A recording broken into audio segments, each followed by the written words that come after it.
on the Decatur Sports Network. It's time for Eagles football. Ross throws it toward the end zone. It's caught short of the goal line by Landon Phelps with 8 seconds left. Eagles football is on the air. Antoine to the left. Now Nate's going to motion out of the backfield. There's a snap. Ross rolls right. Pass complete. It's a touchdown to Nate Palmer. And with 4 seconds, the Eagles take the lead. Tonight's broadcast of the Decatur Eagles is presented by Chapman Landscape and Irrigation, the premier landscape and irrigation company in the region. Do you believe in Wise County miracles? I do. Now let's send you to the stadium with the voice of the Decatur Eagles, Pat Wadlington. Good evening, everybody, and welcome to tonight's broadcast of Decatur Eagle football on the Decatur Sports Network. I'm Pat Wadlington, and tonight I'll be joined by Justin Reagan and Sam Alanis down on the field as we get our first glimpse of the 2025 Decatur Eagles as they face Brock High School here in Brock, Texas. It is a beautiful night for the start of high school football in Texas. We're going to take a quick break, and then we'll be right back with your full pregame show from Brock High School right after this. Are compelling, casual, and relaxed. So come as you are and expect to feel welcome. For children and students, we have engaging services that are designed to help them know God in a personal way. We want to help people experience God in the same way that we have. For more information, find us online at gf.church. Hope to see you this Sunday. Go Eagles! Build or buy your dream home with help from the mortgage experts at First National Bank Mortgage. Mortgage money man Mark Goodwin will help you build or buy the home of your dreams in Wise County. Our office is now open in Bridgeport, and we're ready to get to work on your new home loan. Why trust your mortgage to anyone else? First National Bank Mortgage, now open in Bridgeport. Apply online at mortgagemoneyman.com. NMLS 543312, Equal Housing Lender, member FDIC. Cobb Rental, located in Decatur, has the best selection of prices in the Wise County area on equipment rentals and sales. They have skid steers, lifts, trenchers, welders, forklifts, excavators, backhoes, and much more on hand and ready to go to work for you. Whether you need heavy-duty backhoes or trailers for transport, chances are Cobb Rental will have what you're looking for. Come see us at FM 51 in Decatur or online at CobbRentalAndEquipment.com. Good luck, Eagles, from Cobb Rental in Decatur. Texas Farm Bureau Insurance has locations in Decatur and Bridgeport that serve over 4,500 members in Wise County and the surrounding area. Whether you're wrangling cattle or kiddos, Texas Farm Bureau Insurance is proud to protect all fellow Texans and all Texan ways of life. Stop by and visit with Kelly Lynch, Doyle Lowe, Lisa Bradshaw, Chris Handlin, or Monty Houston in our Decatur office located across the street from James Wood Motors, or visit with Lisa Bryant in our office in the heart of Bridgeport on Wholesale Street. Coverage and discounts are subject to qualifications, and policy terms may vary by situation. The law firm of Kernot and... Welcome back to Brock High School. Pat Wadlington here along with Justin Reagan as we're in your pregame show of tonight's opening game of the 2025 season for the Decatur Eagles. Take a little look at what we've got on the Decatur Eagles side of the football. Of course, they're coached by head coach Steve Huff. I believe this is his fifth year? Fourth year coming back here as the head man under the Decatur program. They'll return 6 starters on offense, 4 on defense, coming out of District 5 of 4A Division I. Last year had a really good run, went 7-5 and lost in the area round to a very, very good Aubrey team and one heck of a football game. But, Justin, you have some descendants or a descendant that starting at the quarterback position, and you got a better idea of what these Eagles look like than I do. So why don't you give us a rundown of what we can expect? Yeah, so let's look at the 2025, the preseason rankings. Is kind of what we can start with. There's not a lot of info, obviously being game one, but so we look at the preseason rankings. Max Prep has Decatur in 4A Division I at number 7. The Harris ratings have them at number 15. But really, if you look at the Eagles, especially offensively, they're going to rely heavily on some senior leadership. We have wide receiver Chase Berg, Jet Jenkins, running back Jake Milligan and Jamari Fletcher. Offensive line, you have Caden Merritt, Mason Dusick. So we've got a good mix of some senior leadership on that offensive side of the ball. Eagles will need to replace, though, a big piece from last year, and that's a 2-year starter in Jed Ross at quarterback, and they're going to do that starting tonight with sophomore Reese Reagan. You know him well, don't you? I do know him. So he's going to rely, I think, a lot on a large, athletic offensive line, kind of give him time to use his playmakers, and open up that strong running game and rely really on Milligan and Fletcher and Achilles Rivera. Another big thing I think we're going to see is defensively. The Eagles' defense really has a swagger to them that I've seen. It started kind of this summer in 7-on-7, and they've kind of carried that in the preseason, led by Keaton Good at linebacker and Colton Brazil at safety, both returners there. They're also strong outside linebacker, and the cornerbacks really took a bump here. We've added Caden Cobb, that was a wide receiver last year, kind of a slot wide receiver. He moved over to join Kason Cooper there at cornerback. So I think we're going to see a new team here tonight.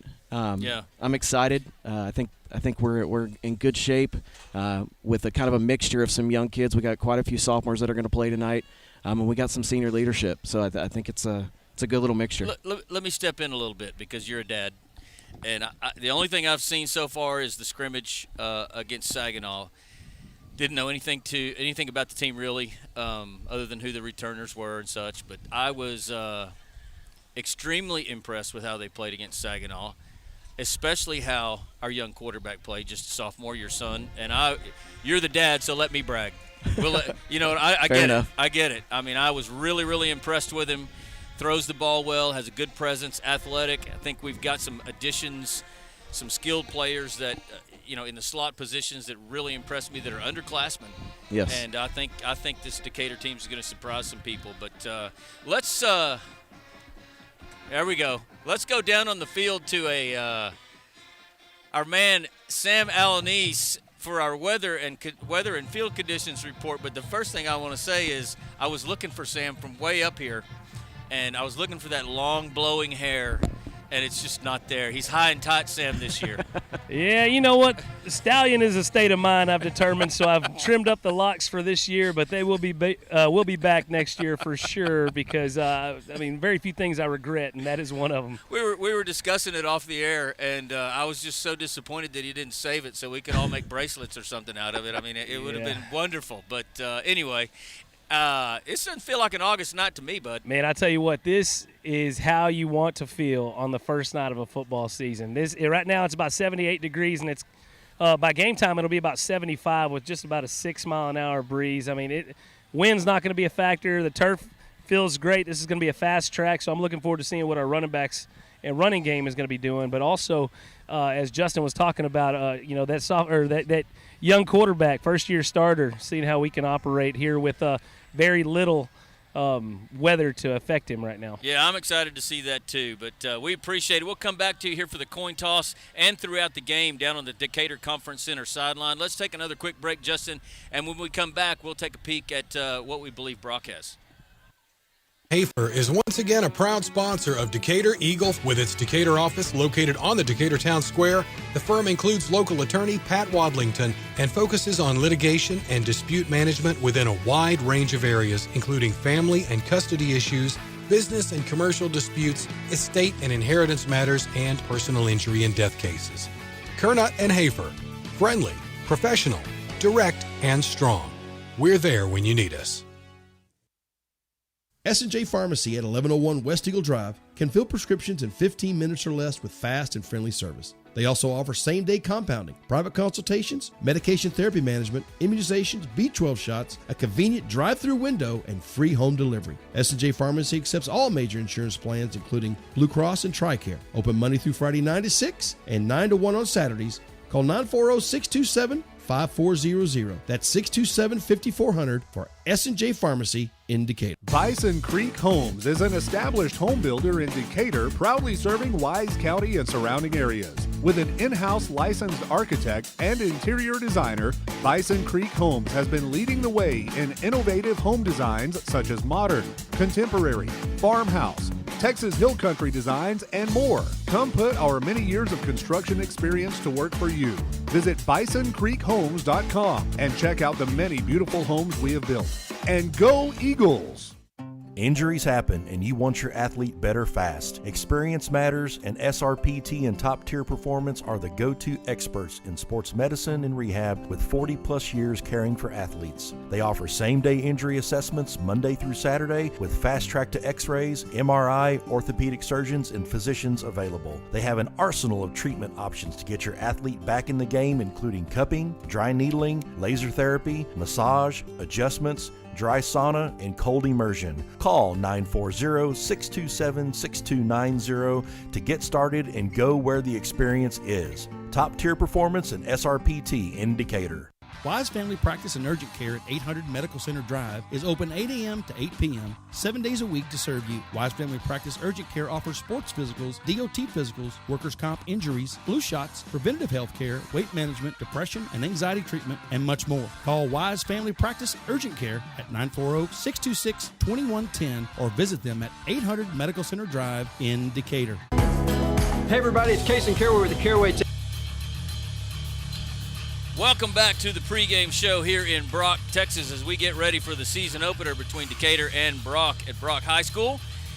Let's talk a little bit, Justin, about the opponent tonight, and it's no slouch. It's the Brock Eagles, and they've got a history, whether they're playing at 3A level or now in District 2, 4A Division 1. Their head coach, Billy Mathis, has had all kinds of success over the years, multiple trips to the state game, multiple state championships. They will return, though, only 4 starters on offense and 5 on defense. Last year, of course, they had another successful season, going 13-2, ultimately losing in the state semifinal to the state champion in 2024, Carthage. They put them on a pretty good 45-17. But as always, we expect a really, really good squad here. They're ranked currently number 2 in Max Preps and number 4 in the Harris Poll rankings. Justin, what do you know specifically about some of the players we need to be watching for? Yeah, I think the biggest thing you're going to have here is you can look at a couple of their returners, but they're really going to lean heavily, I think, on their defense early in the season. The hardest part to do an opponent's scout is week 1. So from what I understand and what I'm reading too is that they're going to rely heavily on that defense. Mathis, DN is a returner, Farhart at linebacker is a returner, and then Matlock, who's going to play corner, outside linebacker, safety. He's going to move around. He is their playmaker on defense. All those guys last year were standouts on defense. They're all returning, so they're going to be a big part of that. Offensively, I think most of their offensive line and their quarterback are going to be new this season, so they got a little bit of question mark there, just like Decatur does. But I think really what you're going to see, and I think everybody knows this when you see Brock at this time, is Matlock is the guy you're going to watch. Whether he's on offense, he's on defense. He'll play wide receiver. He'll play at quarterback, doing a little wildcat at quarterback. You'll see him at corner. You'll see him at outside linebacker. They're going to put him back to return kicks. He is a guy you need to watch 100%, and he's ever bit as talented as they talk about. Yeah, anybody that watched the game last year, as Brock put it on Decatur pretty good in the opening week last year back at home in Decatur, Matlock was all over the field, and he's just a year older, a senior now, so you expect a whole lot out of that young man. But I'm telling you, I didn't see it. I've just heard through the grapevine. There's parts of their team that didn't look so great in some of their scrimmages. I know Springtown, I think, in the first scrimmage, from what I heard, handled them okay. So somehow they're 15-point favorites over Decatur, and if I'm betting the line, I'm taking the Decatur Eagles over that. But we will see. As always, this is the opening game of the season, and you just never know. But there's 10 minutes and 39 seconds left on the James Woods scoreboard before we kick off. Let's take a quick break. When we come back, hopefully we can go down on the field with High and Tight Sammy for audio of the coin toss. We'll be back with more of your Decatur Eagle pregame show right after this. And we're back at it. We're here to check on the best Wise County landscaper, Chase Chapman. I saw him going to this door. I don't know what he's doing, but we're going to check on him. Tell me a little bit more about how you're feeling, Mr. Chapman. I don't know, man. I just kind of feel like a nobody. I kind of think I'm a loser, man. I think I'm a Bridgeport Bull. Oh, you're not a Bridgeport Bull. You're suffering from a common condition, mascot alumnus confusion. You're a Decatur Eagle. Am I really? Yeah. Yeah! Let's go, baby! Let's go! Yeah!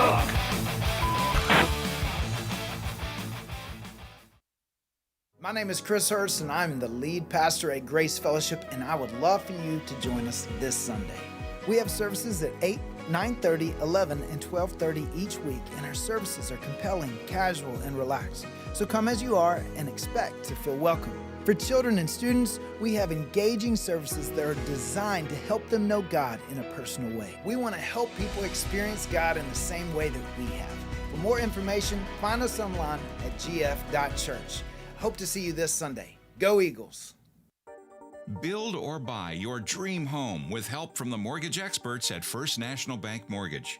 Mortgage money man Mark Goodwin will help you build or buy the home of your dreams in Wise County. Our office is now open in Bridgeport, and we're ready to get to work on your new home loan. Why trust your mortgage to anyone else? First National Bank Mortgage, now open in Bridgeport. Apply online at mortgagemoneyman.com. NMLS 543312, Equal Housing Lender, member FDIC. Cobb Rental, located in Decatur, has the best selection of prices in the Wise County area on equipment rentals and sales. They have skid steers, lifts, trenchers, welders, forklifts, excavators, backhoes, and much more on hand and ready to go to work for you. Whether you need heavy-duty backhoes or trailers for transport, chances are Cobb Rental will have what you're looking for. Come see us at FM 51 in Decatur or online at CobbRentalAndEquipment.com. Good luck, Eagles, from Cobb Rental in Decatur. Texas Farm Bureau Insurance has locations in Decatur and Bridgeport that serve over 4,500 members in Wise County and the surrounding area. Whether you're wrangling cattle or kiddos, Texas Farm Bureau Insurance is proud to protect all fellow Texans and all Texan ways of life. Stop by and visit with Kelly Lynch, Doyle Lowe, Lisa Bradshaw, Chris Handlin, or Monty Houston in our Decatur office located across the street from James Wood Motors, or visit with Lisa Bryant in our office in the heart of Bridgeport on Wholesale Street. Coverage and discounts are subject to qualifications, and policy terms may vary by situation. The law firm of Kernot & Hafer is once again a proud sponsor of Decatur Eagles with its Decatur office located on the Decatur Town Square. The firm includes local attorney Pat Wadlington and focuses on litigation and dispute management within a wide range of areas, including family and custody issues, business and commercial disputes, estate and inheritance matters, and personal injury and death cases. Kernot & Hafer, friendly, professional, direct, and strong. We're there when you need us. S&J Pharmacy at 1101 West Eagle Drive can fill prescriptions in 15 minutes or less with fast and friendly service. They also offer same-day compounding, private consultations, medication therapy management, immunizations, B12 shots, a convenient drive-through window, and free home delivery. S&J Pharmacy accepts all major insurance plans, including Blue Cross and TRICARE. Open Monday through Friday 9 to 6 and 9 to 1 on Saturdays. Call 940-627-5400. That's 627-5400 for S&J Pharmacy in Decatur. Bison Creek Homes is an established home builder in Decatur, proudly serving Wise County and surrounding areas. With an in-house licensed architect and interior designer, Bison Creek Homes has been leading the way in innovative home designs such as modern, contemporary, farmhouse, Texas Hill Country designs, and more. Come put our many years of construction experience to work for you. Visit BisonCreekHomes.com and check out the many beautiful homes we have built. And go Eagles!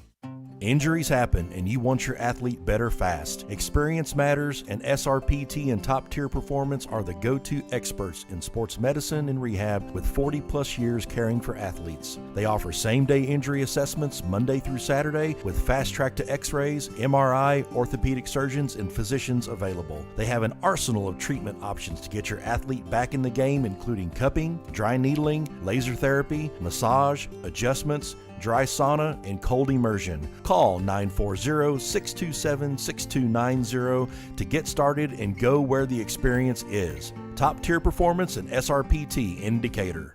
Wise Family Practice and Urgent Care at 800 Medical Center Drive is open 8 a.m. to 8 p.m., 7 days a week to serve you. Wise Family Practice Urgent Care offers sports physicals, DOT physicals, workers' comp injuries, flu shots, preventative health care, weight management, depression and anxiety treatment, and much more. Call Wise Family Practice Urgent Care at 940-626-2110 or visit them at 800 Medical Center Drive in Decatur. Hey everybody, it's Case and Careway with the Careway team. Welcome back, ladies and gentlemen, to Brock High School. As both schools have run through their respective helmets and are on the field, we're waiting to go down for our coin toss with Sam. Captains for Decatur tonight, number 20, Keaton Good, number 12, Caden Cobb, number 0, Jamari Fletcher, and 62, Caden Merritt. Waiting for the captains for Brock to line up so I can give you their numbers. The officials out of the Fort Worth section, division, something. We've got number 7, Colt Matlock, number 77, Tobin Roger, number 28, Dash Lindsay, and I hear Dash is the appropriate name for him, and number 52, Logan Wofford. Let's go down and listen in on the cone toss. All right, man. Hey, y'all shake them up. Captain tonight is Tess Thompson. Chapter is the word you were looking for there, by the way. Fort Worth chapter.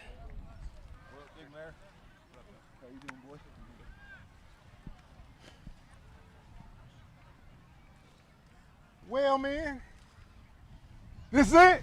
We starting the season, right? Yes, sir. Hey, let's get excited about some football, y'all. Hey, it's been a long summer, a lot of working out, a lot of hitting on your own team. Now it's time to hit somebody else. Let's have some fun, all right? Yes, sir. All right, let's get it, man. All right, here's McCoy, Eagle head, Texas tail.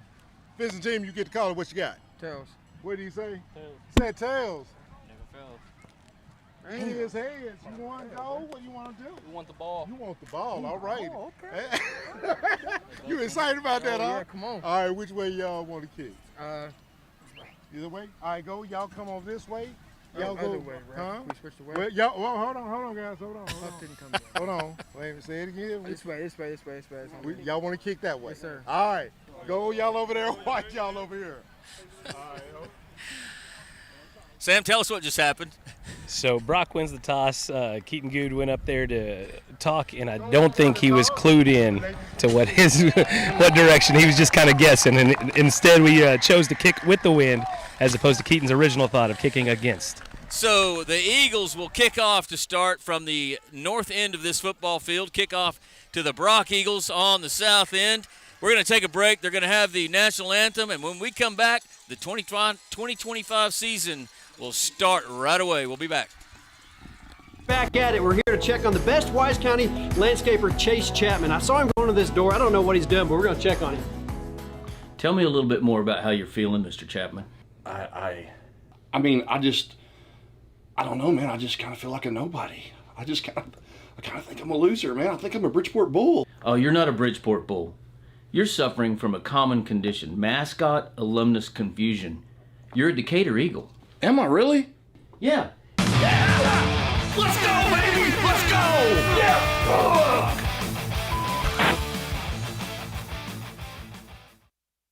My name is Chris Hurst, and I'm the lead pastor at Grace Fellowship, and I would love for you to join us this Sunday. We have services at 8, 9:30, 11, and 12:30 each week, and our services are compelling, casual, and relaxed. So come as you are and expect to feel welcome. For children and students, we have engaging services that are designed to help them know God in a personal way. We want to help people experience God in the same way that we have. For more information, find us online at gf.church. Hope to see you this Sunday. Go Eagles! Build or buy your dream home with help from the mortgage experts at First National Bank Mortgage. Mortgage money man Mark Goodwin will help you build or buy the home of your dreams in Wise County. Our office is now open in Bridgeport, and we're ready to get to work on your new home loan. Why trust your mortgage to anyone else? First National Bank Mortgage, now open in Bridgeport. Apply online at mortgagemoneyman.com. NMLS 543312, Equal Housing Lender, member FDIC. Cobb Rental, located in Decatur, has the best selection of prices in the Wise County area on equipment rentals and sales. They have skid steers, lifts, trenchers, welders, forklifts, excavators, backhoes, and much more on hand and ready to go to work for you. Whether you need heavy-duty backhoes or trailers for transport, chances are Cobb Rental will have what you're looking for. Come see us at FM 51 in Decatur or online at CobbRentalAndEquipment.com. Good luck, Eagles, from Cobb Rental in Decatur. Texas Farm Bureau Insurance has locations in Decatur and Bridgeport that serve over 4,500 members in Wise County and the surrounding area. Whether you're wrangling cattle or kiddos, Texas Farm Bureau Insurance is proud to protect all fellow Texans and all Texan ways of life. Stop by and visit with Kelly Lynch, Doyle Lowe, Lisa Bradshaw, Chris Handlin, or Monty Houston in our Decatur office located across the street from James Wood Motors, or visit with Lisa Bryant in our office in the heart of Bridgeport on Wholesale Street. Coverage and discounts are subject to qualifications and policy terms may vary. Welcome back to Decatur Eagle football, presented by Chapman Landscape and Irrigation, as we get ready for our very first Parker Properties kickoff of the 2025 season. Let's take the kickoff first, and then when we have a break right after we're over, we got a little news about one of our new sponsors this year, Texas Bank. Kicker for the 2025 Eagles is sophomore Anthony Weeks. Back deep to receive for Brock, number 23, Jack Farhat. And number 7, the dangerous Colt Matlock. Here is your kick. We're underway. It's high and short, fielded by Matlock at the 17. He drops it, picks it back up, out across the 25, and he's into the open space. Colt Matlock might take it all the way. And he's going to be stopped, tackled finally by Wyatt Dunn. And the middle of that field just opened wide up for him after he tried to pick up the opening kickoff after he dropped it. And Brock starting off at the Decatur 24-yard line. We'll get our first look at the 2025 Decatur Eagle defense and the 2025 Brock offense. Only 11 seconds gone here in your Rosenbaum Dental first quarter. Holt Frazier, the quarterback, with Briar McDonald, the running back, to his side. 2 receivers wide to each side, ball on the left hash. There's your snap. It's another fumble. Frazier picks it up, completes it to Matlock, wide open in the flats, and he's going to stroll into the end zone for a touchdown. Looked like a coverage mistake there. Had to be. He had Elijah Molina trailing behind him, but he was nowhere near the receiver. Yeah, I think exactly what we talked about. Everything goes through Matlock. You've got to find him on every single play, whether it's offense, defense, special teams. You got to find 7. So not even 20 seconds into the season, and the Eagles trail 6-0 here in Brock. Brock having a little bit of trouble here on their extra point attempt as Jack Dieball, number 59, runs in here at left guard. Got plenty of time before the snap. Kicker is number 27, Braden Hamill. Hold is down, the kick is up, and it's good. And the Eagles start off with a 7-0 deficit with 11:41 left. We'll be back with more Decatur Eagle football after this.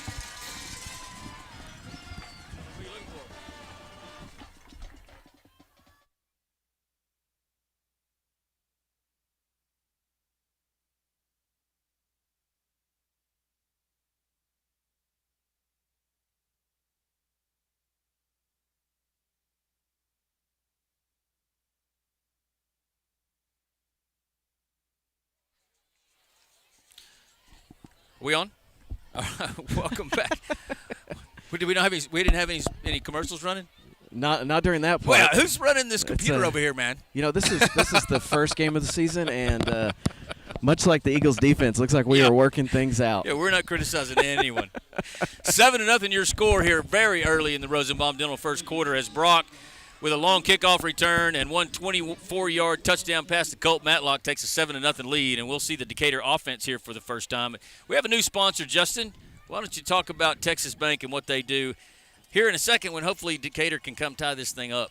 Yeah, so with the new sponsorship this year, Texas Bank, their new location in Decatur, and are sponsoring a program called the Texas Bank Touchdown. For every touchdown Decatur scores, they'll give $25 to a non-athletic organization at DHS. Every week, the benefiting program changes. So tonight, the award goes to CTE program, and that'll be $25 every time the Eagles score. So Keaton Good will collect the opening kickoff that goes to Decatur, takes it out to the 34-yard line, and we'll see our very first snap by the one and only Reese Reagan. How you feeling over there, Pops? We will see. I'm confident in this team for sure. Even after a kind of a crazy start there, let's settle things down and just do what we do. Two-back set for Reagan in a shotgun with two receivers right, one to the left. It's Berg and Jenkins split wide to each side. 1st and 10. There's your snap. Hand off to Fletcher. He's got some room along the left side. He's out across the 35 to the 37, it looks like. 2nd and they'll call it. It looks like maybe 38-yard line, so what did I 3 say? yards. 3 yards, so. Oh, they started at the 34. Yeah. Looks like 2nd and 7. Reese is going to throw it. Now he rolls to his right. He's complete to Jenkins. out near the line to gain at the 44, and they are going to move the chains, so that's our first Krisha Heston first down of 2025. Nice little pass. Looked like he was real calm there. I think that's a thing you're going to see with him is his pocket presence. He wants to stay in the pocket and throw. Well, right here he's back, and he dumps it and hits, looks like Wyatt Dunn in the hands and dropped. That was number 44. Linebacker Hayden Waller had some good coverage on it, and I think he got in the vision there of sophomore Wyatt Dunn. It'll be 2nd and 10, Decatur. Two-back set again. Two receivers right, one to the left as the Eagles move from our left to right. There's your snap, straightaway handoff to Fletcher, and he's out across midfield into Brock territory at the 49. If we can establish that running game, that's going to help your boy quite a bit. It definitely will. That's the kind of what we talked about in the pregame is that offensive line is athletic and strong, and if we can rely on those guys and get behind them, it definitely settles things down. So it's Fletcher and Milligan in the backfield with Reagan. On 3rd and 3, it's Milligan's first carry of the season, and he's got it and pushes toward the line to gain near the 46, and that should be good enough. They're going to mark him about 6 inches short, it looks like. So it'll be 4th down and probably not even a hot dog. And now we've got a timeout. Yeah, I think Coach Huff was looking for a measurement or an adjustment. Now they're going to move the chains. Yeah. They're going to move the chains. I was going to say, we used to say the old not even a hot dog distance, and I was thinking that's hardly any hot dog left right there. Yeah. So 1st and 10, Decatur on their first drive of the season. 10-20 left here in your Rosenbaum Dental first quarter. 7-0 Brock. Snap is back. Reagan looks left, throws left, complete. That's to Dunn again, and that's going to be another Krisha Heston first down to the 34-yard line. Sophomore to sophomore right there as the Eagles marching down the field here, trailing 7-0. Reagan hands it to Milligan. Finds some room up the middle of the field, inside the 25, still churning his feet. There we go. All the way down to the 20-yard line. We'll call it the quick car red zone. First trip of the season. One thing you see there, too, is you see the athleticism of that offensive line.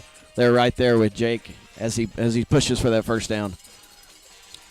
Reagan in a shotgun. Milligan to his left, Fletcher to his right. There's your snap. Handoff Fletcher. He's up the middle. Got a little room and a big push from some big linemen inside the 15 to the 14. This is what I saw in the scrimmages that I liked, is a very balanced offense. Yeah, I think if you can rely on that running game and keep that running game moving, it allows you to control a lot. So 2nd down and 5 for Decatur. Play fake, Reagan throwing toward the end zone, looking for Milligan, just a little bit too far. Be incomplete. Had him. I bet in the second quarter he'd have put that right where it needed to be. Well, if we'd have taken against the wind on the kickoff, True. that would have made True. So 3rd down and 5. 9-10 left in the first quarter. Decatur trailing Brock 7-0, but knocking on the door here at the Brock 15. Snap is back. Reagan looks right. Now looks toward the middle. Flushed. Throws to the right. Complete to Jenkins. He breaks free. Jed Jenkins with the first touchdown of 2025 for Decatur and the first touchdown of Reese Reagan's career. A Texas Bank touchdown, I might add. How about that, Kyle Jenkins? Couldn't be happier for that kid, man. He has worked so hard.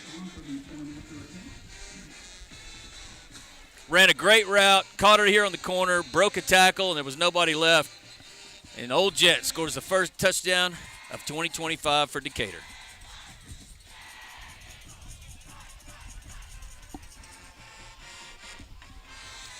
Anthony Weeks in for the Decatur Tire extra point.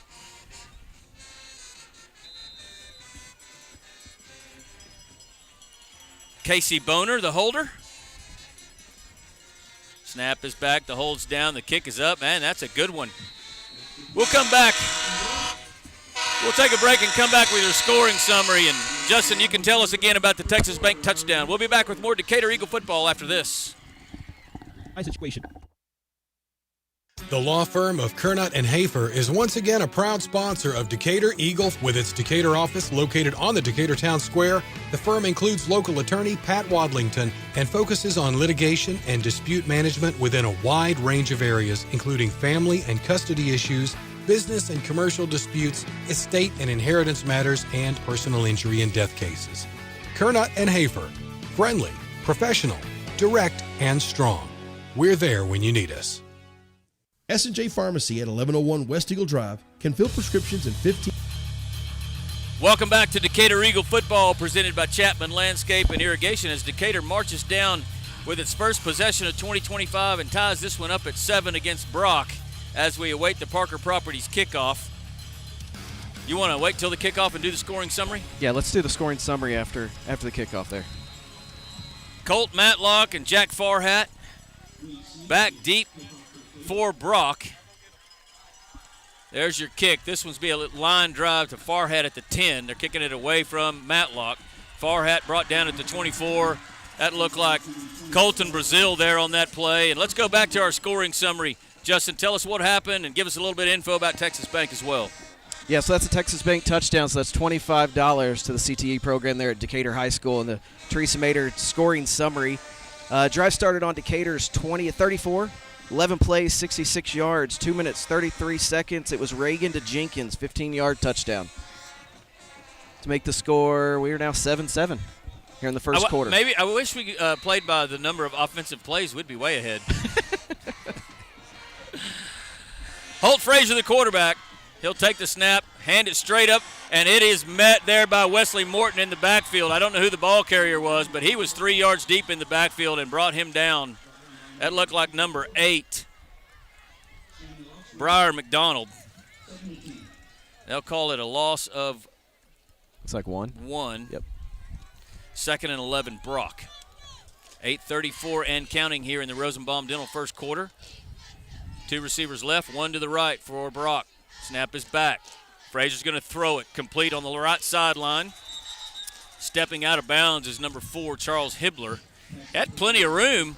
If he'd have just turned upfield, I think he could have maybe got the first down, but that'll bring up 3rd and 6 after that gain of 5. It's always tough with that out route on the short side of the field. You're tiptoeing that line no matter what. So Brock actually huddling here. Have the ball at their own 29. They need the 35 for the first down.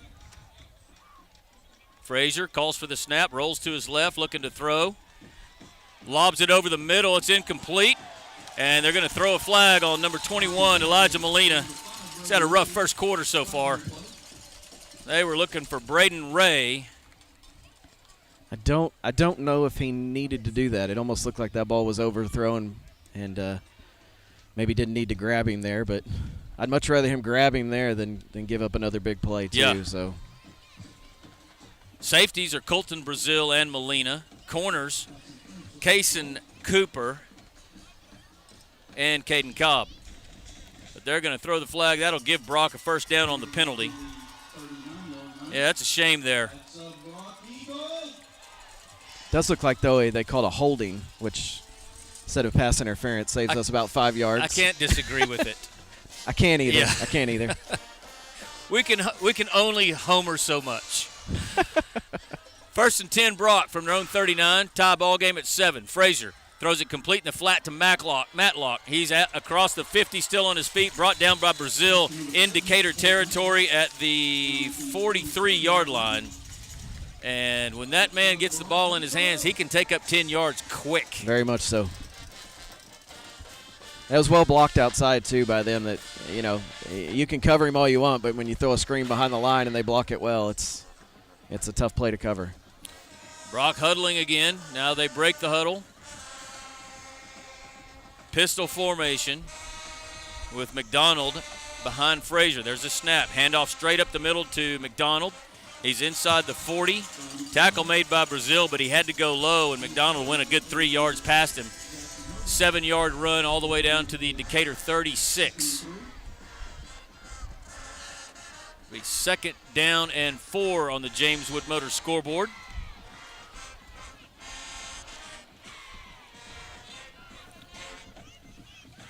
There's your snap to Frazier. Same play, right up the middle, McDonald. Same tackler, Brazil, same result. About 2 yards after the tackle, that'll be a Brock first down to the Decatur 31. I don't have height and weight stats, but number 8, Briar McDonald, that's in the backfield there with Frazier, looks like a very big man. Yeah, he's definitely a load, and when he runs behind those pads, you see a difference. 3 receivers wide right, 1 to the left on 1st and 10. They'll hand it to McDonald again, coming around the right side. He's got plenty of room. He's inside the 25, inside the Decatur 20, down to the 19. And Brock, as soon as that penalty was called and they got that first down, they have been moving the football pretty much with ease here.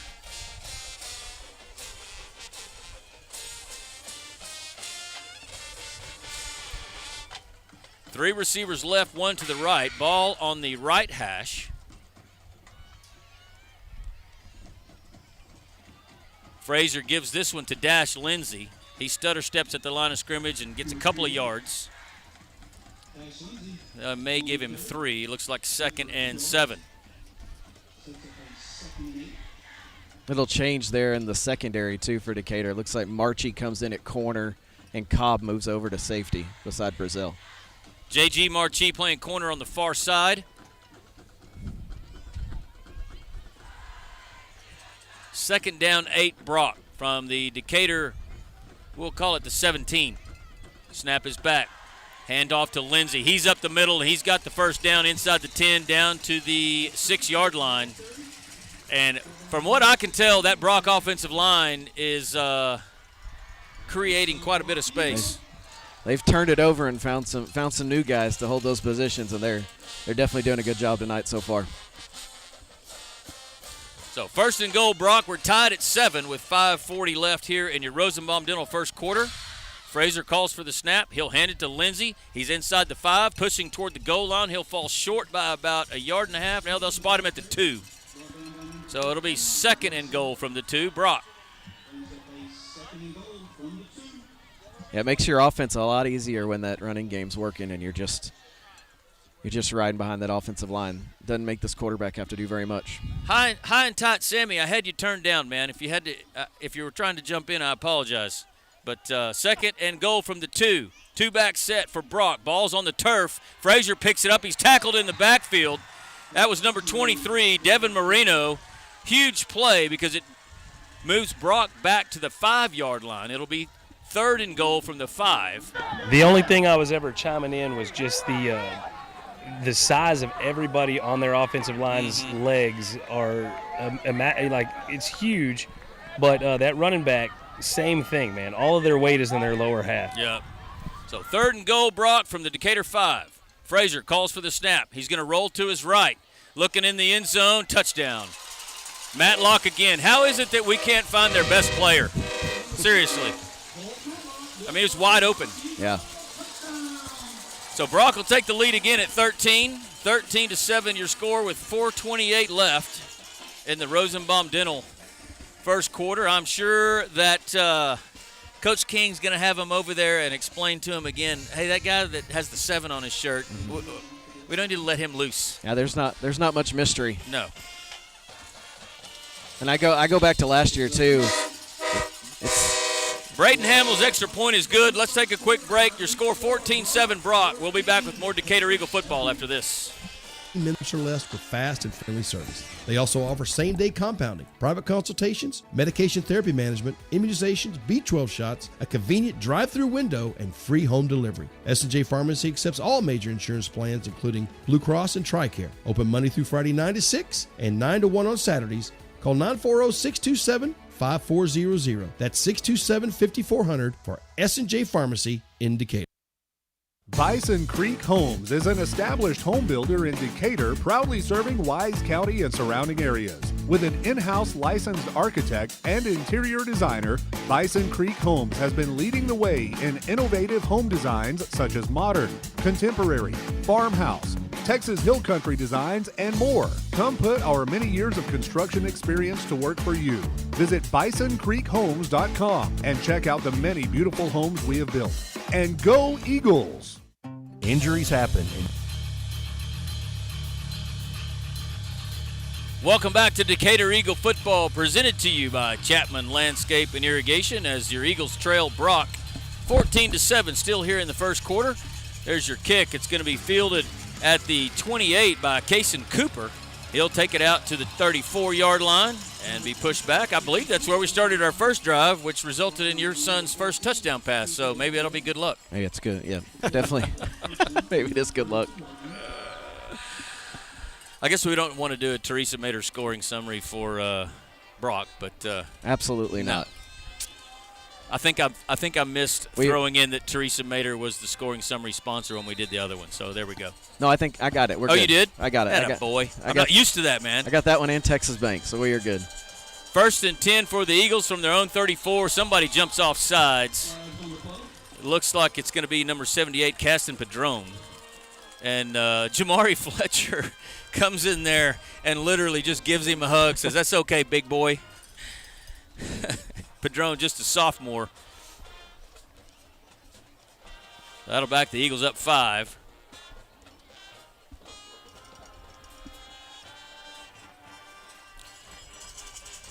Ball at the Decatur 27-yard line. 3 receivers left, 1 to the right. Pistol formation with Reagan at quarterback. Now Fletcher will come in motion. They'll hand it to Milligan. He's across the 30 to the 33-yard line. Gain of 6. That'll bring up 2nd down, 9. He hits the hole so fast. It's we need one extra block there, and that's a big play for sure. Short pass in the flat to the far side to Berg. It's complete. He stretches out across the 35-yard line to the 36. Short gain. I think if he could have just broken away from that one defender that had his ankle, he had a little space. But nice tackle there by number 12, I believe, Gage LaRue. Yeah, I think we may have slipped on a block out there and let them get a little bit too close to Berg too soon there. So 3rd down, and it looks like 6 for the Eagles as they trail Brock here 14-7 with under 4 minutes to go here in the first quarter. There's a snap. Reagan, pump fake, throws it across the middle, complete to Fletcher, and he's popped at the 49 but holds on to the football right at the Renshaw Drug 50. And that'll be another Krisha Heston first down for Decatur. Nice catch there to hang on to that. Great catch. He got hit hard right in the chest by number 5, Braden Ray. 2-back set, handoff Fletcher, jukes and jives. Yes, he's inside the 40. First down, Decatur, all the way to the Brock 39. He's fired up, too. That was a nice little run. It's a good little mix between him and Milligan in the way that they both run so differently. Decatur will send 3 receivers to the right, 1 to the left on 1st and 10. Handoff Milligan. He's got some room. Milligan inside the 35, down to the 33. Pickup of 7. The good thing you can see here, though, with both those running backs, they're getting to that next level, and the safeties and corners are having to make those tackles, and that's a long way to play the night. On 2nd and 3, Reagan's going to hand it to Milligan again. He squirts through the middle, inside the 20, into the quick car red zone again, and another Krisha Heston first down, and this Eagle offense is moving it, I won't say with ease, but pretty well against this Brock defense. But I think it goes back to the same thing that Brock's doing. It's relying on their offensive line early in the season with a young quarterback. We got motion again. Actually, that must have been some sort of confusion on the snap because several people left and moved, and about half of them. I don't know what happened. Coach Huff looks like he's pretty upset at the referee over something. He must think they're mocking the signal, mocking the snap count. Let's see. Not going to work this time.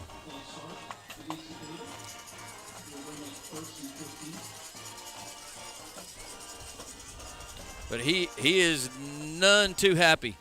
Let's turn Sammy up. High and tight, baby. Yes, sir. He was looking for some clarification because, their movement up at the line, they're not seat rolling, but they're switching, and they're calling it out to each other. And he's saying that that's replicating a snap. Gotcha.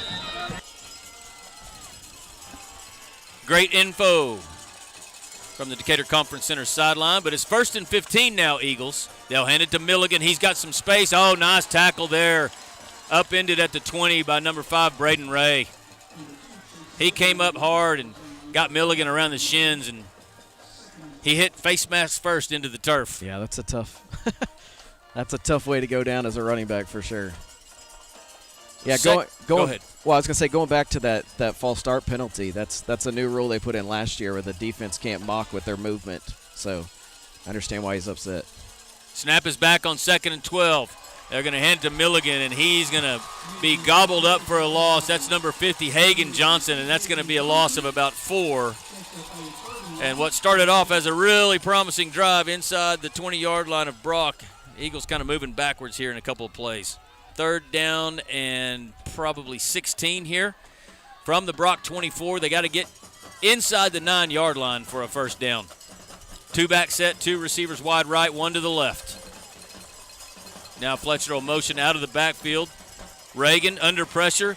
Screen pass complete to Dunn. Breaks the tackle, still on his feet. Matlock chasing him, and he gets him inside the 20 at the 19. And that's going to bring up 4th down for Decatur. Be 4th and 11. They do have a little bit of a wind behind their back. I got you back up high and tight. Yes, sir. So they were alerted that field goal was a possibility, but right now with that wind, I think we're going to ride it one time. Yeah. Well, I think much like your quarterback being a sophomore, I believe both kickers are also sophomores. Yes. So on 4th and 11 from the 19-yard line of Brock. Reagan, straight drop back. Looks over the middle, throws it over the middle, complete for the first down. It's Wyatt Dunn inside the 5.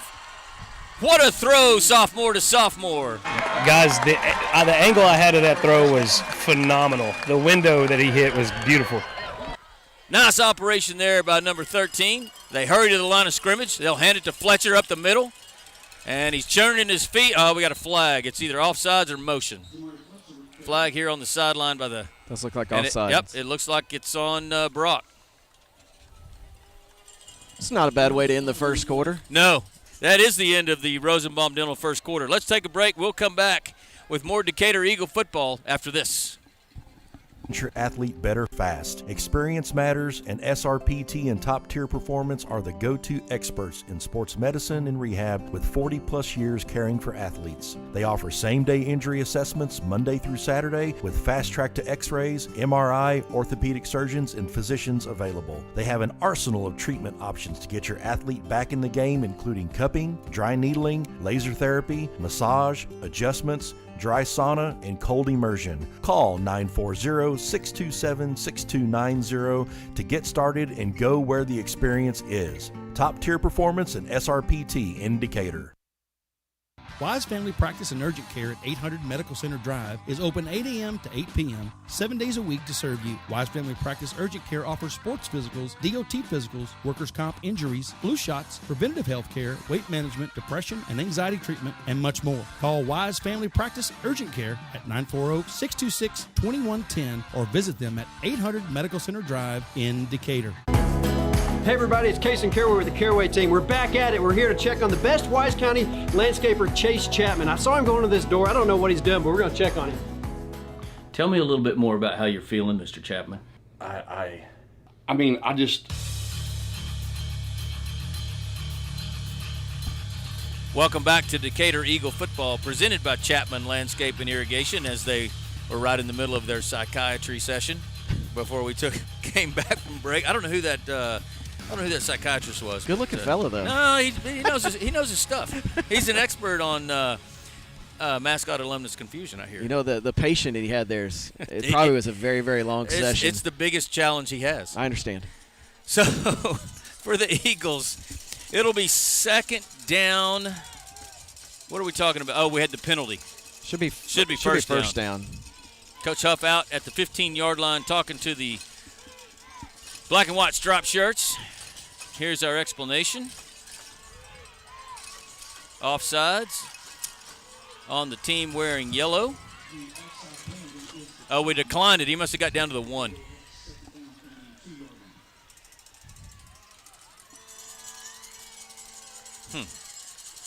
So I guess it would have been first and goal from the 2.5, but now we're second and goal from the 2. My brain hurts right now. Yeah. Pistol formation with Fletcher. Now he moves to the right side of Reagan. Looks a little confused now. He moves left. 3 receivers also to the left. There's your snap.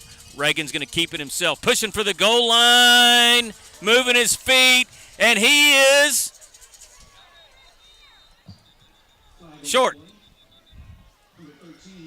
Oh, there's another flag over here. Let's make sure we got high and tight turned up. I'm here, boys. They called Reese Regal, by the way. Well, they're trying. Yeah. At least they got the Reese part right. That's the hard one. Yeah. I thought he was in. Did you think he was in? I thought he was in, but this guy on my sideline is doing anything he can to not make that call. I don't know necessarily if that was his call. It should have really been the.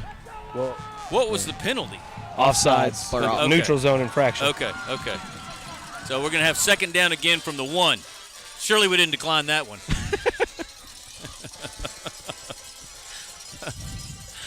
Nice crowd over there on the east side of the stadium from Decatur. People in the stands and along the side standing along the fence. Half-yard line spot. The half-yard line, it's Milligan and Fletcher in the backfield with Reagan. There's the snap. They'll give it to Milligan, and he is short.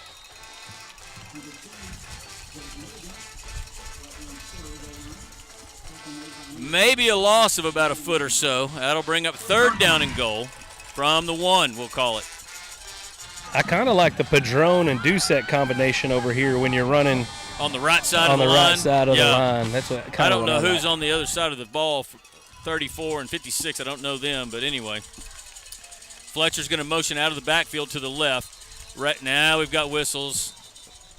It looks like it's going to be movement on someone. They're going to call illegal motion on the Eagles. You're on the 1-yard line. Just line up and go forward. Yeah, I like this isn't me being partial, but I feel like the handoff to the running back that's beside you is a little bit slower than the quarterback just taking it in. That's going to make things a little more tough. It's third and goal now from the 6-yard line. 2 receivers right, 1 to the left. Now we got whistles again. And a Decatur player laying on the ground with his hands over his helmet. It's not a good sign for us. That was number 62, Caden Merritt. Let's see if that's the guilty party. We got neutral zone. Good. I'll take it. Well, Caden Merritt thought it was on him. Either that or he was hurt. Bad thing is you go back 5 yards, but you only move up halfway. Yeah. There's something wrong with that. Well, they're spotting him up here at the 1. Are they? Oh, now he's going back. He said, my bad. Nope. Yeah. No. Well, he's putting it at the... Yeah, it should be half the distance. 2.5. Yeah, it was half the distance, but this cat on my sideline went up there to the 1-yard line and said, come on right here. I like him. So, for the 14th time, almost, it's third and goal from now the 2.5-yard line. Reagan alone in the backfield is going to throw it, completes it to Jenkins at the 4, and he is mauled by about 4 Brock Eagles, and Decatur's going to lose some yardage, and it looks like they're going to kick a field goal. That's a tough one. Anthony Weeks, just a sophomore, will attempt his first field goal, probably of his varsity career, I would assume. Just as the wind decides to pick up a little bit. Yeah, it's not too bad, though. Get a good snap, good hold. There it is. There's your kick. It's way high and does go across So Decatur kicks a field goal to bring your score to 14-10. 9:46 left here in your NRS second quarter. We'll take a break and be right back after this. I don't know, man. I just kind of feel like a nobody. I kind of think I'm a loser, man. I think I'm a Bridgeport Bull. Oh, you're not a Bridgeport Bull. You're suffering from a common condition, mascot alumnus confusion. You're a Decatur Eagle. Am I really? Yeah.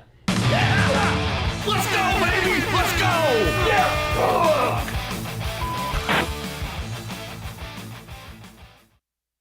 My name is Chris Hurst, and I'm the lead pastor at Grace Fellowship, and I would love for you to join us this Sunday.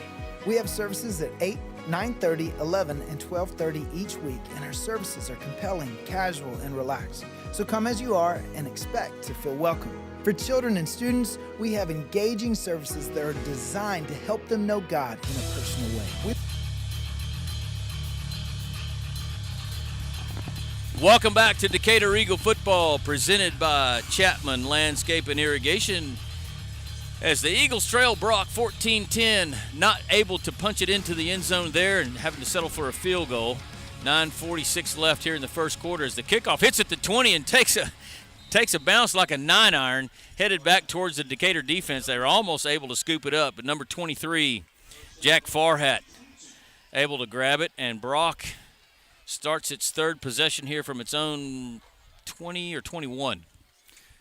Justin, you ready for the Teresa Mater scoring summary, or you need a little more time? No, I do believe I'm ready. Now that your microphone is up, you feel like you're doing several things over there tonight, don't you? I do. Let's watch this play, and then I'll give it to us. 1st and 10, Brock from their own 22. There's your snap. Frazier looks right, throws it, completes to number 1, Wade Doherty.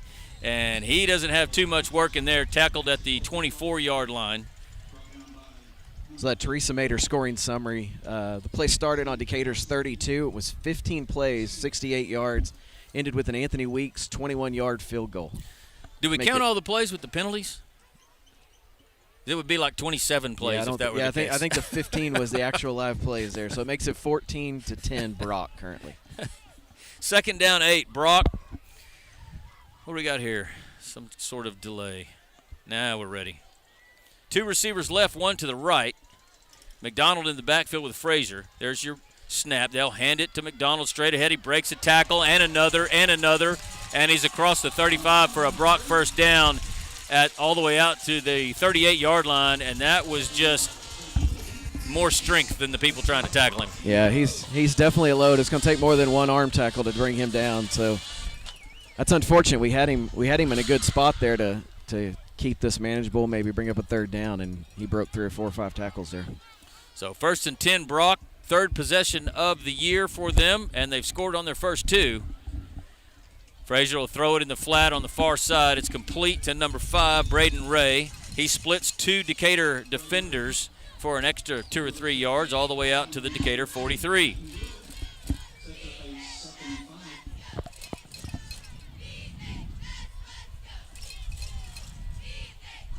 Looks like we've got JG playing safety now and Cobb back at corner in the secondary, along with Brazil and Cooper on the far side. 2nd and 5. Frazier hands it to McDonald. Got a flag on the turf. It looks like it's in the area of holding, which would be really nice if you're a Decatur fan. Let's see what they say. And that might be the first, first offensive penalty I think Brock has had. So that'll back him up 10.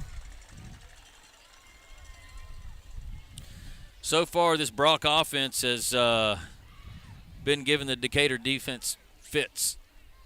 It has moved the ball and kept themselves into short yardage on those big plays. The one chance we did have to stop them in that second drive, the penalty had the penalty on 3rd down. Yep. It's really been the only chance we've had to kind of get ahead defensively. 2nd down and 15 for Brock from their own 33. Frazier's going to throw it, looking right, rolling right. He's going to throw toward the sideline, and that's going to be complete to number 88, Davis Lee. Got 1 foot in at the 42 and gets a whole lot of that penalty back, actually all of it.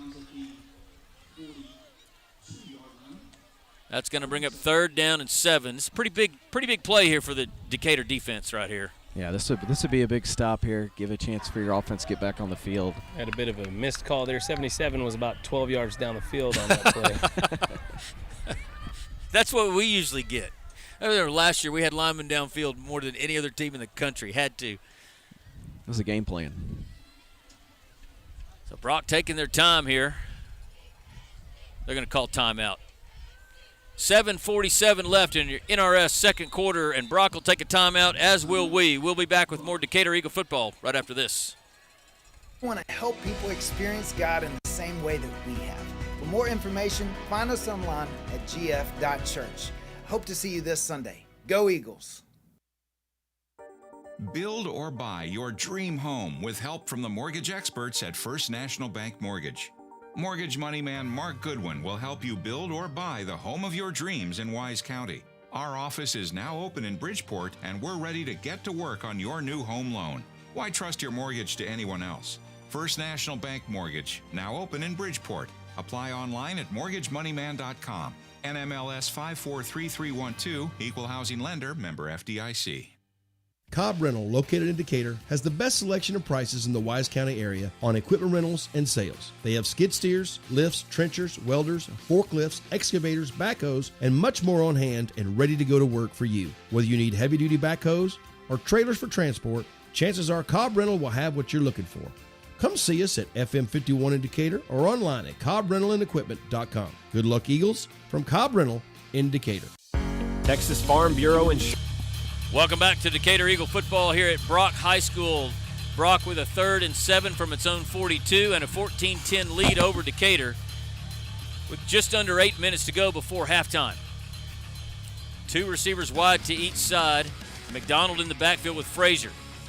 McDonald, straight drop back, throws it over the middle, caught, and it's complete to Wade Doherty, and he's still on his feet. And he's going to be tripped up there by J.G. Marchie at the 25. I think that's once again Matlock. Was it Matlock? I think it was Matlock. He's coming off a little bit gimpy here. I think we've said this for 2 straight years. If it is 3rd down, find Matlock. Right. He's getting the ball. Every play is designed for him. He is. Every 3rd down play, every play at the end of the game, into the half, it is going to number 7. He's a very graceful player. I mean, he's a tough guy to cover for sure, but I think we need to find him a little bit better. 1st and 10, Brock from the Decatur 21 now. There's a snap. Straightaway handoff to McDonald. Now he bounces to the outside, and J.G. Marchie coming up from his safety position, drops him at the 19 for a gain of 2. I like it. I wish I knew some Portuguese. Manuela said she was going to teach me some Portuguese, his sister, but we haven't had to have the class yet. But I was going to work on offense. So now I got to learn what's the word tackle in Portuguese. He's one of those guys that getting him on the field somewhere helps us out on either side of the ball. 2nd and 8. Brock from the Decatur 19-yard line. Decatur showing blitz. Here they come. It's Dash Lindsey up the middle, and he's got the Brock 1st down inside the 10 down to the 9. But there's 2 things of this offense. Passing game to Matlock and that offensive line. Yes. And the big number 8. But that offensive line is doing its job. So 1st and goal, Brock yet again. Now from the Decatur 9. 6:10 and counting before halftime.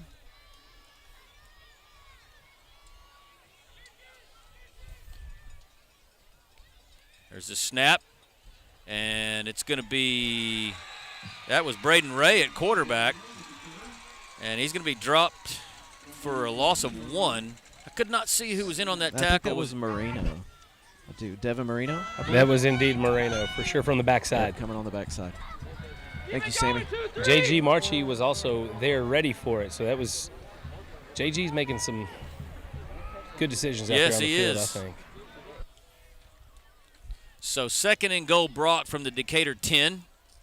Clock still running, under 5.5 minutes left here in your NRS second quarter as the Eagles of Brock break their huddle. 2 receivers wide to each side. Dash Lindsay in the backfield with Frazier. There's your snap. Frazier looks right to throw it. Throwing to the corner. Looking for Matlock. It's incomplete.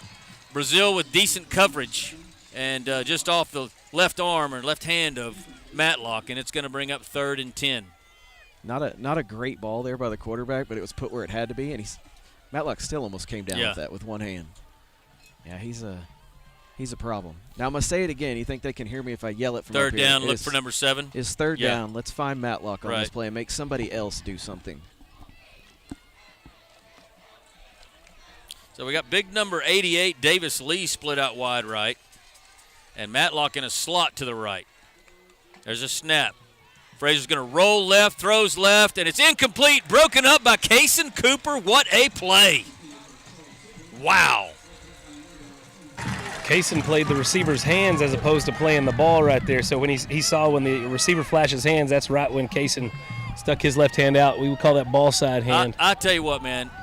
That kid, since he started playing corner last year as a junior, he has just gotten better and better and better and better, and that was absolute textbook perfection at corner.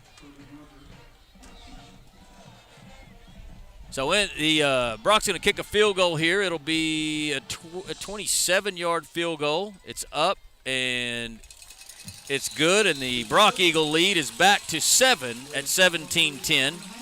But we'll be back with 5:03 left before halftime and see if Decatur can march down the field and put it in the end zone again. We'll be back with more Decatur Eagle football after this.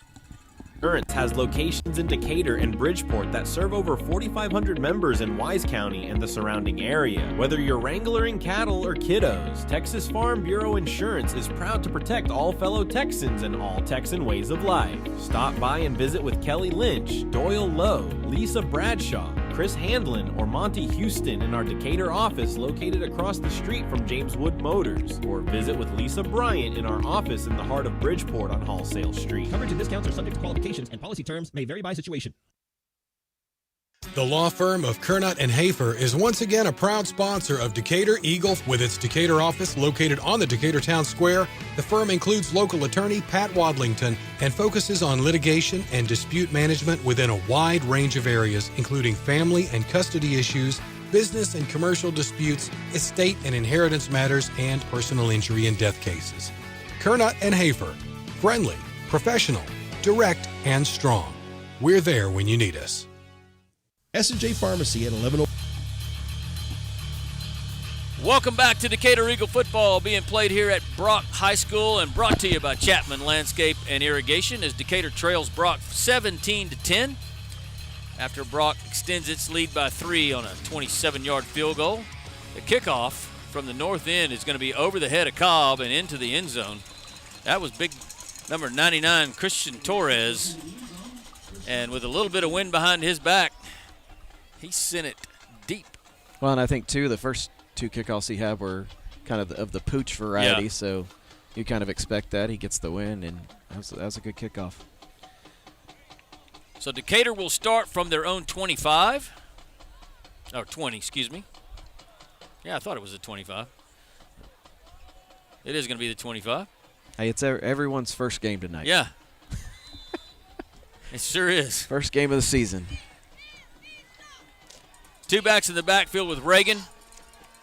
There's your snap. Handoff Fletcher. He's got nowhere to go. Going to be dropped for a loss of 1. I think that was actually Achilles Rivera. Was it? That had subbed in. Is he still in the backfield there? Yeah. He is, Achilles Rivera in the backfield to the left of Reagan. 2 receivers split wide to each side. There's your snap. Quick pass complete to the far side. Nothing going.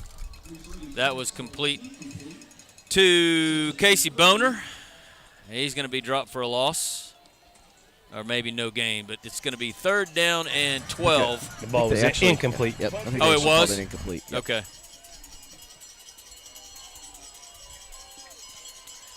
So 3 receivers will split wide to the left side.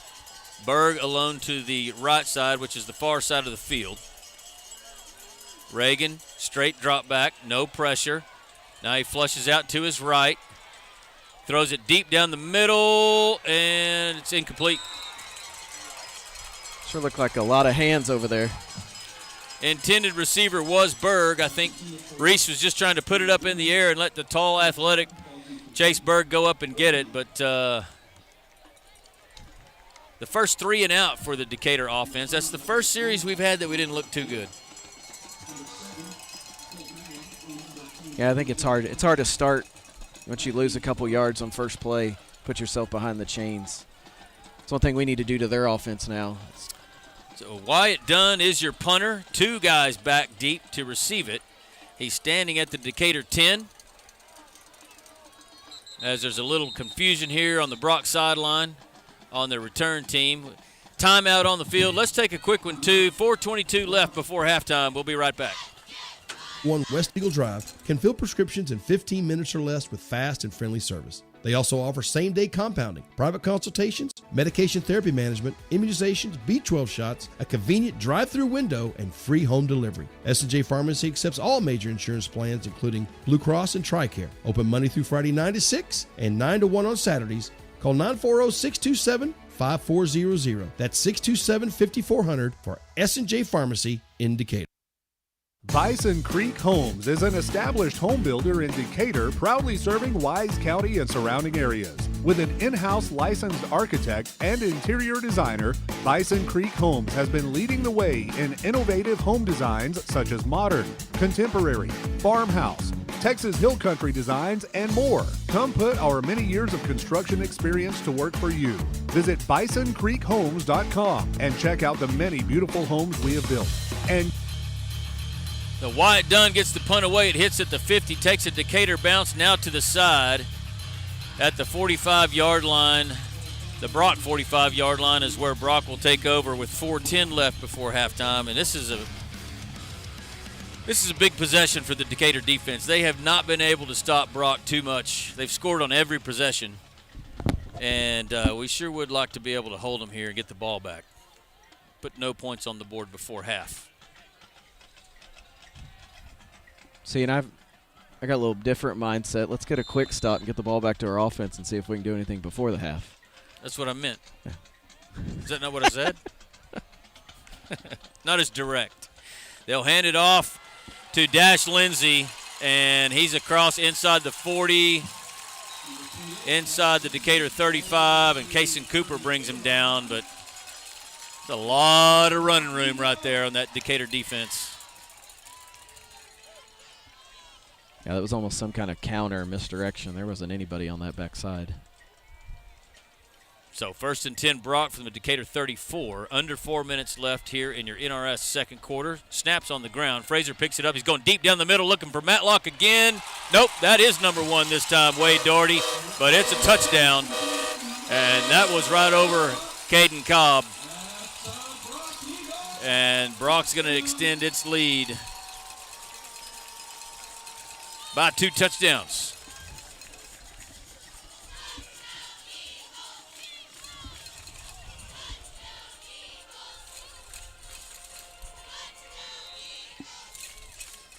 So at least we have time to score.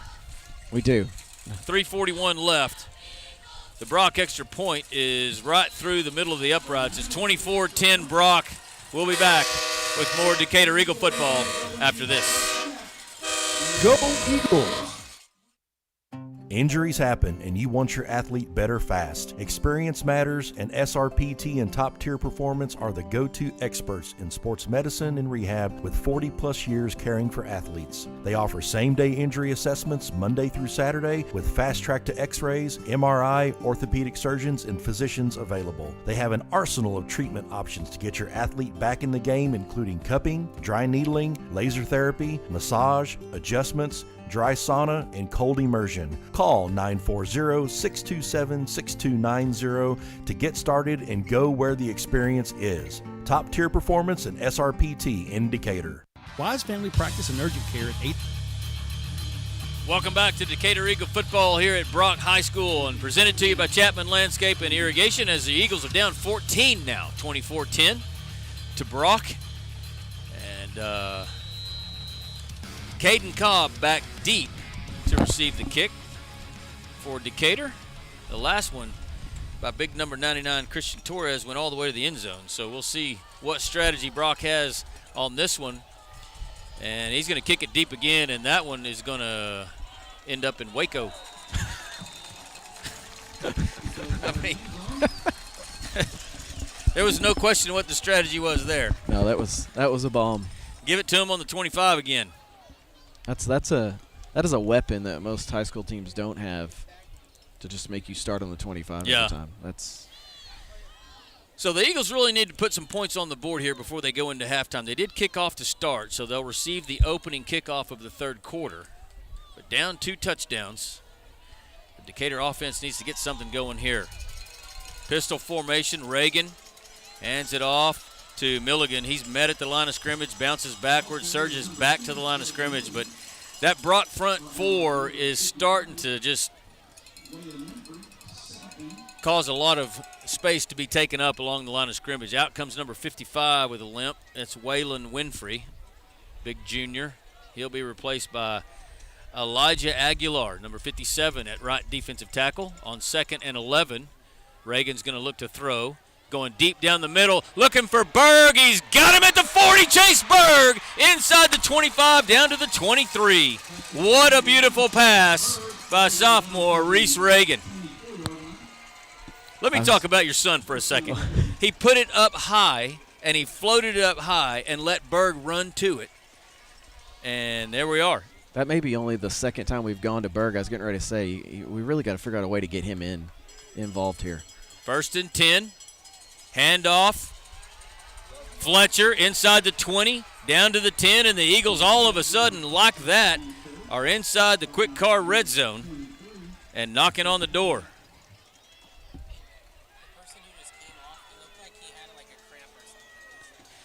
So 1st and 10, Decatur from the Brock 10-yard line. Reagan's going to keep it himself, bounces to the outside, cuts up at the 5. And they'll mark him down at the 5. It'll be 2nd and goal from the 5-yard line. 2.5 minutes to go. 24-10 your score. Brock with the lead. If I'm Decatur, I'm certainly letting that clock run. Yeah, definitely. Still 29 seconds on the play clock, but they'll snap it. They hand it to Fletcher. And Fletcher, I'm like, don't get in there yet. That's probably not the right attitude to have, but well, and I think we have a flag?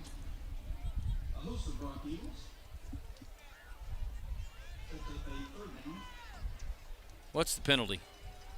Personal foul, face mask, Brock. Well, that doesn't help us. It gives us an extra down. It does. But we might not be as close. Let's see what they do with this. Is Sammy's mic up? High and tight.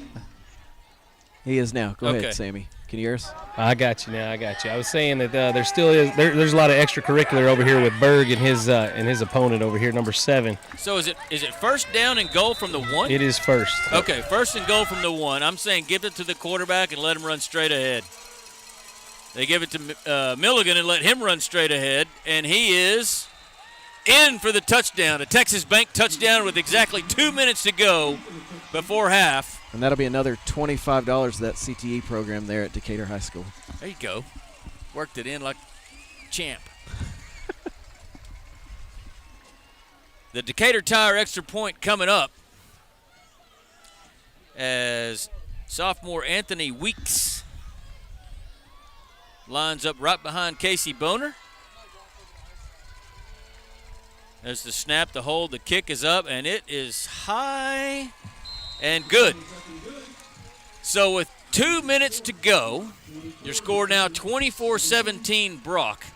We're going to take a break, and we'll be back for the final 2 minutes before halftime right after this.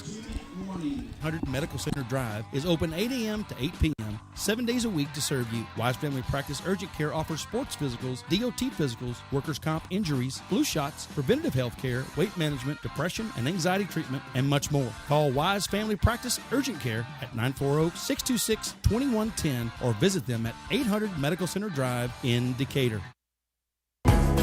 Hey everybody, it's Case and Carraway with the Carraway team. We're back at it. We're here to check on the best Wise County landscaper, Chase Chapman. I saw him going to this door. I don't know what he's done, but we're going to check on him. Tell me a little bit more about how you're feeling, Mr. Chapman.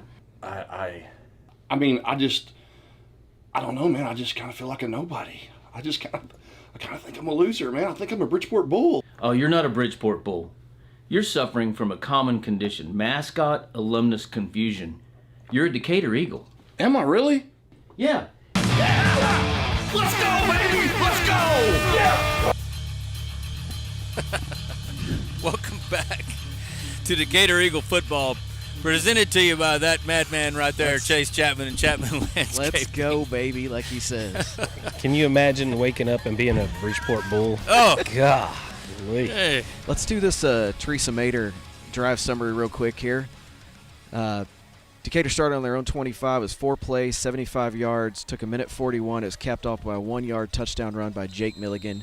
It is now 17-24 Brock.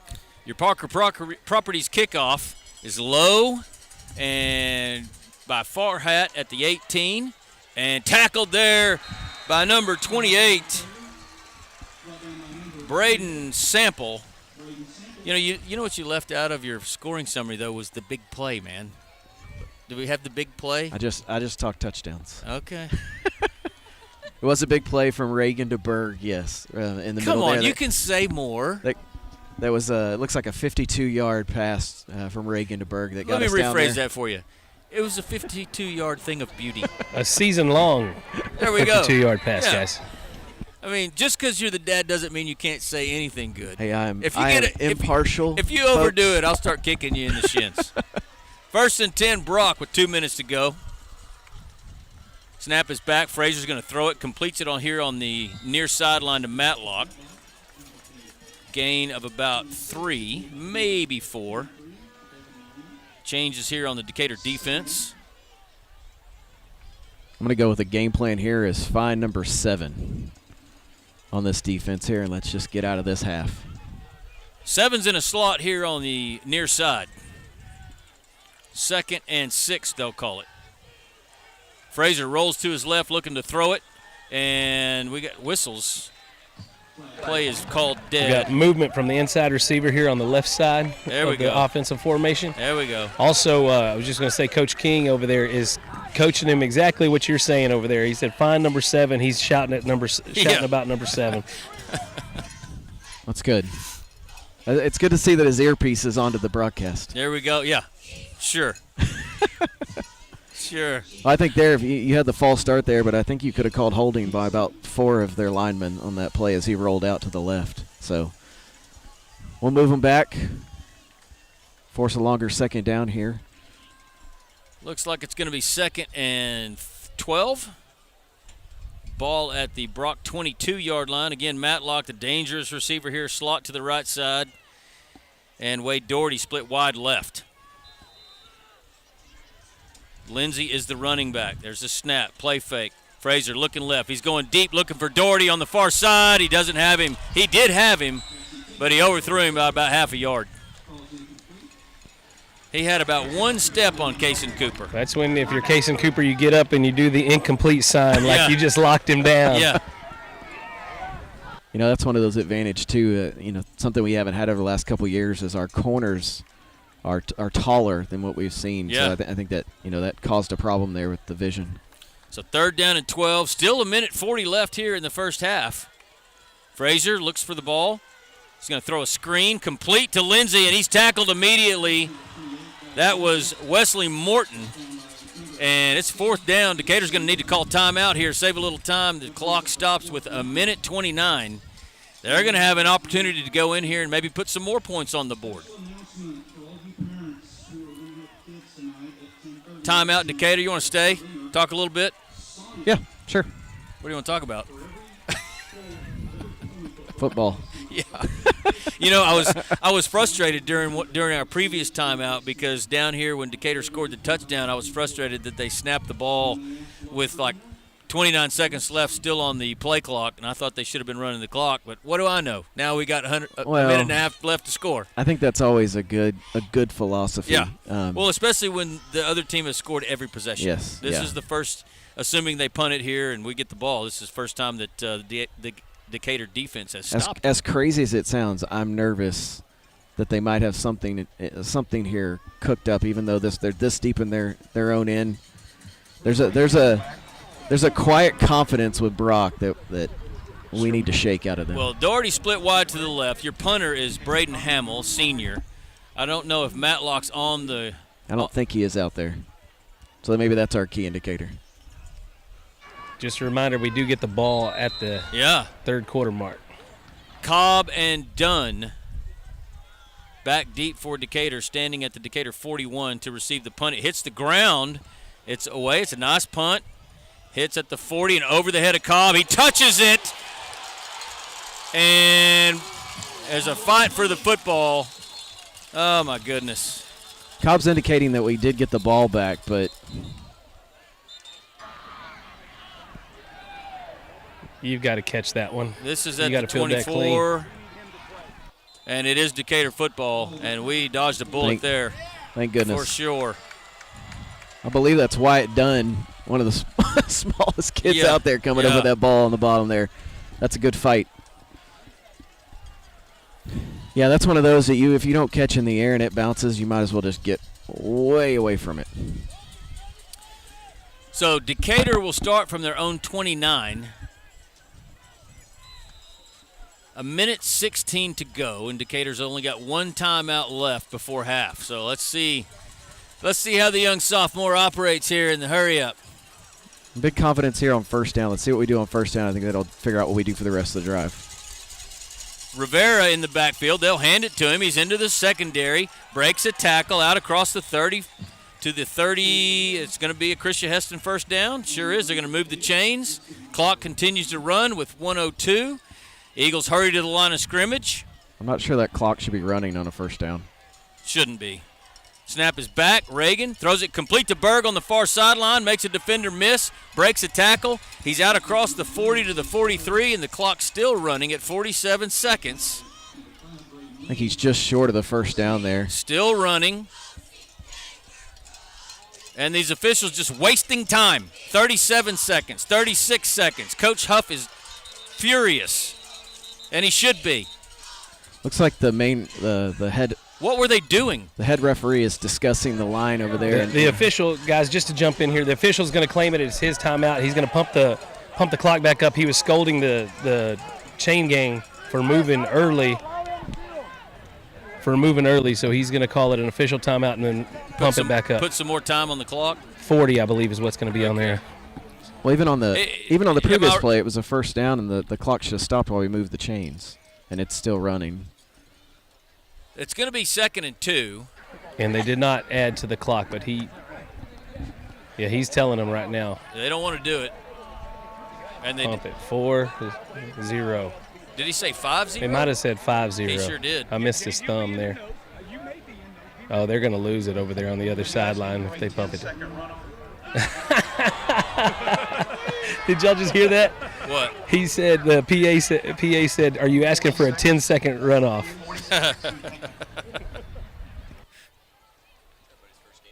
What a jokester. So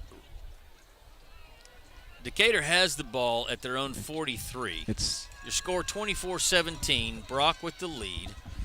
And they're going to put 40 seconds on the clock. And now they wind it. Starts it up. Hurry up, boys. The clock is running. 34 seconds. Snap is back. Reagan. Ball's on the turf, and he just falls on it. That's the right thing to do. Call timeout.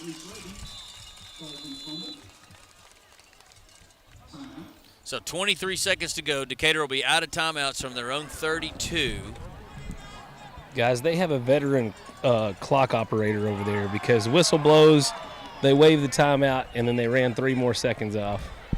Yeah, which I'm okay with at this point. They're correcting it right now, though. Are they? Mm-hmm. Looks like they're requesting it to go to 29 seconds. Yeah. But after that big loss on that play, Brock has no problem putting the clock back to what it should be. Yeah. If I'm Decatur, do Brock have timeouts left? I think they've used one. They used one early. Oh. It says 2 on the board. Yeah, maybe they have 2 left. No, I'm no, 1 on the board. One on the board. We have is what 2 it says. left. We have 2. Yeah. I was looking at it wrong. Guys, we're called the Eagles, and that's what confuses me for a second. Yeah. Yep, for sure. I will reiterate, this is the first game of the season for everyone. It could be worse. Trust me, I've had way more wheels off broadcasts before. That's for sure. Charlie Tibbles and Tony Mooney will attest to that. 3rd down and 2, 29 seconds to go, and they are going to look to throw it. Reagan steps up in the pocket. He's going to throw it down the far sideline, incomplete. He ran around enough to take off 10 seconds. So it'll be 4th down. The only thing there, if he's going to do that, I wish he would have just slid in bounds and let the clock run. Make them use their timeout for sure. But trying to make a play. So Wyatt Dunn will stand at the Decatur 12-yard line to try to punt it away. And guess who is back deep? I'm telling you, I think I'd punt this one right out of bounds. I'm kicking this maybe in the press box. There's your snap. The kick's away. It's very high. Nice punt. What a kick. Hits at the 41, takes a Brock bounce, and it's going to go out of bounds at the 45-yard line with 9 seconds to go. What a beautiful kick. Yeah, it was. Into the wind, too. Yeah.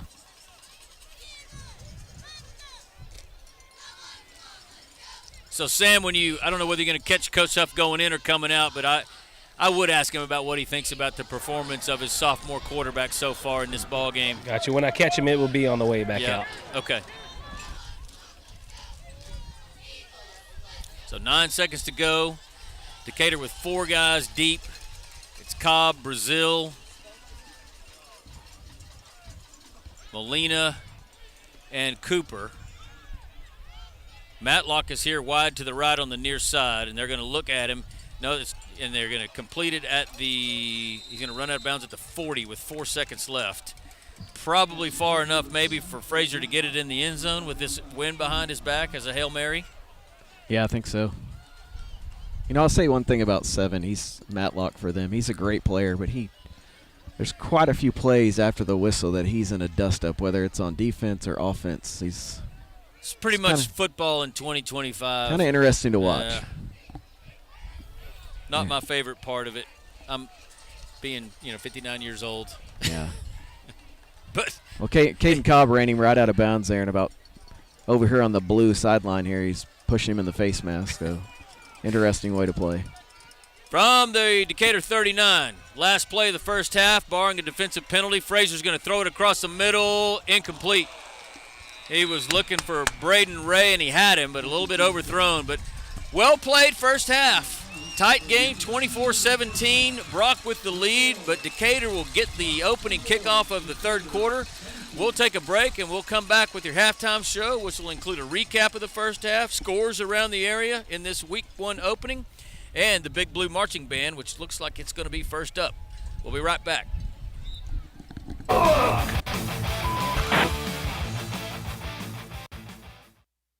My name is Chris Hurst, and I'm the lead pastor at Grace Fellowship, and I would love for you to join us this Sunday. We have services at 8, 9:30, 11, and 12:30 each week, and our services are compelling, casual, and relaxed. So come as you are and expect to feel welcome. For children and students, we have engaging services that are designed to help them know God in a personal way. We want to help people experience God in the same way that we have. For more information, find us online at gf.church. Hope to see you this Sunday. Go Eagles! Build or buy your dream home with help from the mortgage experts at First National Bank Mortgage. Mortgage money man Mark Goodwin will help you build or buy the home of your dreams in Wise County. Our office is now open in Bridgeport, and we're ready to get to work on your new home loan. Why trust your mortgage to anyone else?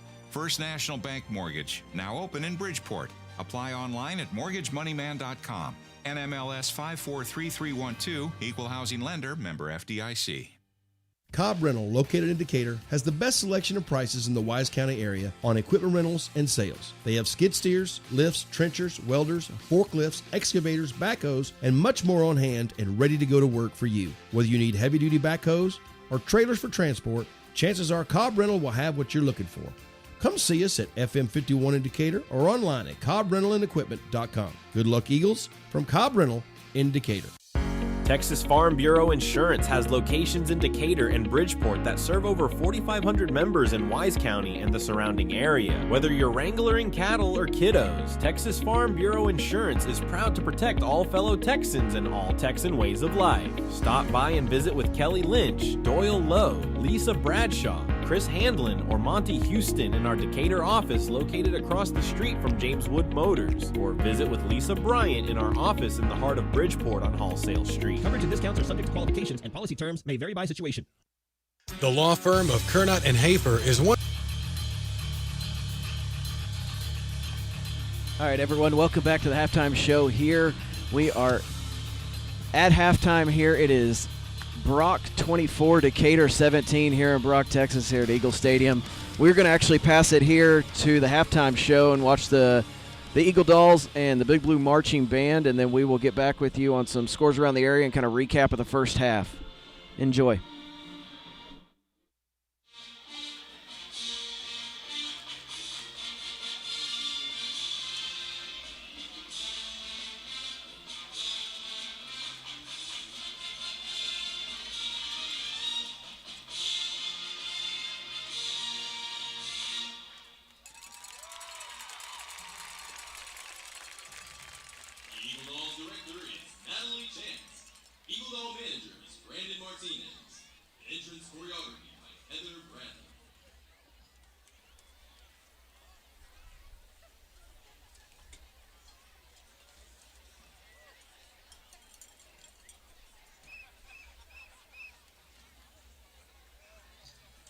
Senior Captain, Catherine Bolton. Senior Lieutenant, Lucy Watkins. Sophomore Lieutenant, Jasleen Lira. Junior Social Officer, Reyna Reyes. Junior Social Officer, Imani Estrada. The Eagle Doll of the Week is Lila Newkirk. Energy Icon of the Week is Evelyn Roundtree.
contest show, Entertainments.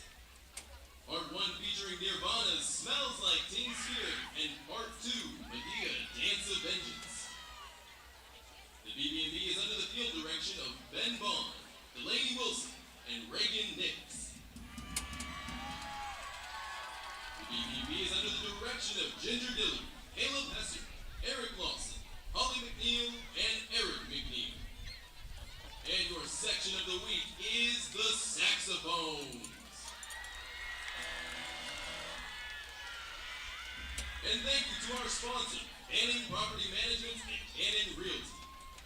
And now, please sit back and enjoy our Back to the 90s grunge show, Entertain Us.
All right, everyone, welcome back. That was our halftime show with the big blue marching band and the Eagle Dolls. We're going to go to a quick break here, and then we will come back and talk first half and talk some scores around the area and get everybody ready for the second half here. Once again, a proud sponsor of Decatur Eagles with its Decatur office located on the Decatur Town Square. The firm includes local attorney Pat Wadlington and focuses on litigation and dispute management within a wide range of areas, including family and custody issues, business and commercial disputes, estate and inheritance matters, and personal injury and death cases. Kernut and Hafer, friendly, professional, direct, and strong. We're there when you need us. S&J Pharmacy at 1101 West Eagle Drive can fill prescriptions in 15 minutes or less with fast and friendly service. They also offer same-day compounding, private consultations, medication therapy management, immunizations, B12 shots, a convenient drive-through window, and free home delivery. S&J Pharmacy accepts all major insurance plans, including Blue Cross and TRICARE. Open Monday through Friday 9 to 6 and 9 to 1 on Saturdays. Call 940-627-5400. That's 627-5400 for S&J Pharmacy in Decatur. Bison Creek Homes is an established home builder in Decatur, proudly serving Wise County and surrounding areas. With an in-house licensed architect and interior designer, Bison Creek Homes has been leading the way in innovative home designs such as modern, contemporary, farmhouse, Texas Hill Country designs, and more. Come put our many years of construction experience to work for you. Visit bisoncreekhomes.com and check out the many beautiful homes we have built. And go Eagles! Injuries happen and you want your athlete better fast. Experience matters, and SRPT and Top Tier Performance are the go-to experts in sports medicine and rehab with 40 plus years caring for athletes. They offer same-day injury assessments Monday through Saturday with fast track to x-rays, MRI, orthopedic surgeons, and physicians available. They have an arsenal of treatment options to get your athlete back in the game, including cupping, dry needling, laser therapy, massage, adjustments, dry sauna, and cold immersion. Call 940-627-6290 to get started and go where the experience is. Top Tier Performance and SRPT in Decatur. Wise Family Practice and Urgent Care at 800 Medical Center Drive is open 8 a.m. to 8 p.m., 7 days a week to serve you. Wise Family Practice Urgent Care offers sports physicals, DOT physicals, workers' comp injuries, flu shots, preventative health care, weight management, depression and anxiety treatment, and much more. Call Wise Family Practice Urgent Care at 940-626-2110 or visit them at 800 Medical Center Drive in Decatur. Hey everybody, it's Case and Careway with the Careway team. We're back at it. We're here. All right, everyone, welcome back to the halftime show here in Brock, where your Decatur Eagles trail at halftime 17-24 to the Brock Eagles. I'm here with Pat at halftime. Let's talk first half. I just can kind of compare the stats and we'll look at them. So Brock was pretty explosive, had 30 plays, total 249 yards, 85 rushing was a big chunk of that, and then 164 was their receiving yards. Compared to Decatur, had 79 yards on the ground, had 129 through the air. If we look kind of at the Brock stats here and kind of where things kind of matched up for us. So looking here at Matlock was kind of their top receiver. Obviously, he's got 8 catches for 146 and 2 touchdowns. Some other guys that kind of contributed, we have Bo Leach has looks like a catch here. No, I'm sorry. Charles Hibbler has a catch, 1 catch, 4 yards. Davis Lee has a catch here, 1 catch, 9 yards, and then Braden Ray has 1 catch for 5 yards. So it looks like we mentioned, kind of throughout the first half, it's the Matlock show. He has been kind of the go-to target. And then if we look at their rushing yards, as mentioned earlier, their yards on the ground, pretty solid of 85 yards in the first half. Going over here to look at Decatur, kind of their comparison, you had Fletcher, 40 yards on the ground. You had Jake Milligan, 39 yards on the ground on 10 carries. He also has a touchdown. Keelis Rivera has 2 carries for 8 yards. And then your quarterback there, Reese Reagan, has a couple carries for -8. A lot of that's going to be on that bad snap going over his head. That's where kind of the yards were lost. Looking at kind of the receivers here, Berg has 4 catches for 69. Wyatt Dunn 3 for 33. Jet Jenkins 2 for 13 and a touchdown. And then looks like yep, that's going to be our passing yards kind of for the first half. Like we mentioned, rushing yards 79 yards, passing yards 129. The attack in the first half has kind of been all over the place. We talked about kind of how you would stop Brock's momentum coming into this game. They were a heavy favorite, 15-point favorite. But as you looked, opening kickoff, if we go back, the opening kickoff was fumbled, gave Matlock a big hole to pick up as we kind of didn't hold our channels as well, had a big return, and then immediately on the first play they go right back to Matlock for a touchdown. So stats are kind of across the board. They're pretty even. Kind of simulates their Brock's stats are a little bit better in the first half, and the opponent's, the score's 24-17. Turn me up there a little bit. Let me turn you up, Pat. I got scores here, but before I go through scores in high school football around the area, I got to give a shout out to Decatur's own Bryce Elder. His dad Jeff and mom Casey, I believe, have just gotten on. Here's the deal with Bryce. I'm not allowed to watch the games, and I'm not allowed to pay attention to the games even on the ESPN app, because every time I do, something bad happens. Your bad luck. So he's pitched tonight, and I duty bound to not even check it. And Jeff sent me a screenshot of the box score tonight, and he said, "I sure am glad that you didn't watch, because Atlanta gets the win over the Phillies 2-1. Bryce pitched 7 innings, 3 hits, 1 earned run, a great outing, and I take credit." Absolutely. For not, I did my job. You did. So that's how it goes. But congratulations to Bryce. We're always proud. Congratulations to Jeff and Casey. I know it's fun for y'all too. But got some scores of games that I follow on what Charlie Tibbles has always called the worst app in the world. But Frisco Panther Creek laying it on Lake Worth 63-0. Oh, Jeff just texted me and said, actually, they lost. Oh, no. But Bryce pitched good. Well, it was because you mentioned it. Yeah, it must have been. That Frisco Panther Creek game, by the way, I think was played last night. That's why it's so out of hand. It's over. Yeah. So, anyway. Oh, they did. It was 2-1 Phillies. Golly. What the heck? But back to our high school scores. I got Fort Worth, Diamond Hill, Jarvis gets their first win in how many years? It's been a while. 7 or 8, yeah, wasn't it? It's been a while. 26-14 last night over South Hills. And this tells you how crazy first season or first game of the season is I think they had to have been a 3, 4, 5 touchdown underdog in that game, and to come out with a double-digit wins, pretty good for that program. Next week's Decatur opponent, Denison, is I don't know if these times are correct, but it's 28-10 Denison over Sherman. Alvarado laying it on Godley, 45-7. Stephenville, 28-7 over Midlothian Heritage. Paradise, I wonder if this score is real. A final score of 71-0 over Gainesville. My friend Aaron Dunham up in Dumas putting it on Amarillo Caprock, 48-0. Wichita Falls City View 35, Bridgeport 0. I think that's the game that Buddy's doing. Okay. Another Lone Star Sports Radio broadcast by Buddy Kirkland.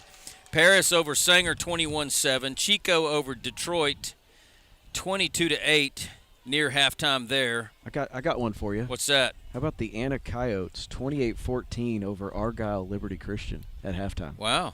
That's our third week opponent. Couple common opponents Liberty there Christian, that Decatur fans should be familiar with. Springtown has Joshua at home, and they lead 17-9. It says it's the start of the fourth quarter. Salina 22, Belleville 14. Aubrey behind Sunnyvale at half, 28-10. And then district games, Fort Worth Southwest trailing Dallas Adams 14-6. Dallas Jefferson 28-14 over Carter Riverside. Waco La Vega putting it on Kennedale. Alvord, another huge score, 63-0 over Valley View, middle of the third quarter. Wise County's racking them up tonight. Boyd over Howell, 45-6 at halftime. I just wonder if these scores are accurate. Callisburg 26, Bowie 14. But that's what I've got for scores around the area on the possibly the worst app ever created. Well, it gave us data. The difference is I think a lot of that's updated by fans currently at the game. That's my problem, yeah. And you take that for what it's at. So we know what our score is. It's 24-7 Brock, and we know the Eagles get the ball coming out of the locker room. Let's take a break, and when we come back, we'll try to get Sam, high and tight Sam, over there near the entrance to see if he can catch Coach Huff for a few comments on the first half and as we go into the third quarter. We'll be back with more Decatur Eagle football after this. Check on the best Wise County landscaper, Chase Chapman. I saw him going to this door. I don't know what he's done, but we're going to check on him. Tell me a little bit more about how you're feeling, Mr. Chapman. I don't know, man. I just kind of feel like a nobody. I kind of think I'm a loser, man. I think I'm a Bridgeport Bull. Oh, you're not a Bridgeport Bull. You're suffering from a common condition, mascot alumnus confusion. You're a Decatur Eagle. Am I really? Yeah. Let's go, baby! Let's go! Yeah!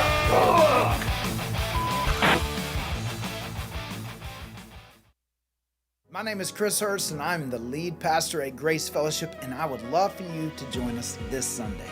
We have services at 8, 9:30, 11, and 12:30 each week, and our services are compelling, casual, and relaxed. So come as you are and expect to feel welcome. For children and students, we have engaging services that are designed to help them know God in a personal way. We want to help people experience God in the same way that we have. For more information, find us online at gf.church. Hope to see you this Sunday. Go Eagles! Build or buy your dream home with help from the mortgage experts at First National Bank Mortgage. Mortgage money man Mark Goodwin will help you build or buy the home of your dreams in Wise County. Our office is now open in Bridgeport, and we're ready to get to work on your new home loan. Why trust your mortgage to anyone else? First National Bank Mortgage, now open in Bridgeport. Apply online at mortgagemoneyman.com. NMLS 543312, Equal Housing Lender, member FDIC. Cobb Rental, located in Decatur, has the best selection of prices in the Wise County area on equipment rentals and sales. They have skid steers, lifts, trenchers, welders, forklifts, excavators, backhoes, and much more on hand and ready to go to work for you. Whether you need heavy-duty backhoes or trailers for transport, chances are Cobb Rental will have what you're looking for. Come see us at FM 51 in Decatur or online at Cobb Rental in Decatur. Texas Farm Bureau Insurance has locations in Decatur and Bridgeport that serve over 4,500 members in Wise County and the surrounding. Stop by and visit with Kelly Lynch, Doyle Lowe, Lisa Bradshaw, Chris Handlin, or Monty Houston in our Decatur office located across the street from James Wood Motors, or visit with Lisa Bryant in our office in the heart of Bridgeport on Hallsale Street. Coverage and discounts are subject to qualifications and policy terms may vary by situation. The law firm of Kernot and Hafer is once again a proud sponsor of Decatur Eagle. With its Decatur office located on the Decatur Town Square, the firm includes local attorney Pat Wadlington and focuses on litigation and dispute management within a wide range of areas, including family and custody issues, business and commercial disputes, estate and inheritance matters, and personal injury and death cases. Kernot and Hafer, friendly, professional, direct, and strong. We're there when you need us.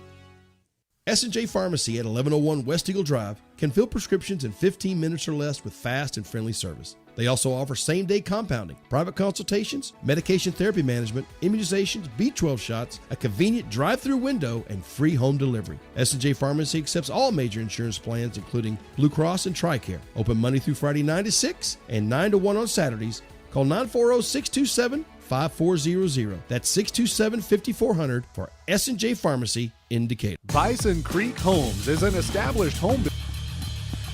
Welcome back to Decatur Eagle football, presented by Chapman Landscape and Irrigation, as we're under 3 minutes here on your halftime clock, and I believe the Eagles are coming out. I'm going down to turn high and tight Sammy up, see if he can find Coach Huff coming through here as they take that country mile walk from the Check one. You got him? Yes, sir. Okay. All right, Coach. Up in the box, we're wondering what we're seeing with our sophomore quarterback. How do we fare through the first half? Well, good. There's about 5 sophomores out there, 5 or 6. So, there's a little nerves in there, I think, for everybody to start the game off with, and hopefully we'll settle in here in the second half. But really proud of getting that stop right there before halftime, then going and getting a score. and then getting the ball first, second half. So hopefully we can get a 14-point swing in there and get this thing tied up. Yes, sir, absolutely. Thank you very much. That's all I needed for you. Appreciate you. You got any thoughts coming into third quarter? I do. I've got a little bit of thoughts here. My thoughts are Brock is so big up the middle, but they're really beating us when they go to the wide side of the field, and it's really that seems to be the issue with the outside linebacker there, because as you saw, J.G. Marchie started coming in here and making plays from the safety position. Well, guys, they're called the safety because that's the last line of defense right there. So when he's the guy that's making all those tackles, we've got some concerns there. So that's what my thought would be. Offensively, I think that Reese and who did he complete that first touchdown to? Was that Jet? The first touchdown was to Jet Jenkins. To Jet, yeah. And then that last bomb he hit 52-yarder in the middle of the field. I mean, we're settling in offensively, but defensively I would like to see more of an edge held from our wide side of the field. Yeah, and penalties hurt us. It's to be expected, perhaps, in the first game of the season. It hasn't been terrible, but they have cost us a couple of times. But all in all, I'm happy with what I saw from Decatur here in the first half. You know what? In this particular group of kids that we have, it doesn't seem like we have the most pushing after the whistle guys that we've had maybe in the past. I could go for turning our horn down a few notches, personally, but that's another discussion to have with someone else. I think Shannon Heston's the guy that has that thing. I don't know. That's got to be some sort of ordinance violation. It is fired up. Yeah, I want to complain. I'm going to write a letter to the UIL or something, surely. Hey, you remember all the horns we heard at Argyle Liberty Christian last year, man? Oh, yeah. Good grief, dude. Oh, yeah. That horn's not bad if it's yours going off. Yeah, if you're sitting here ours listening to doesn't bother someone me else, at all. Yeah.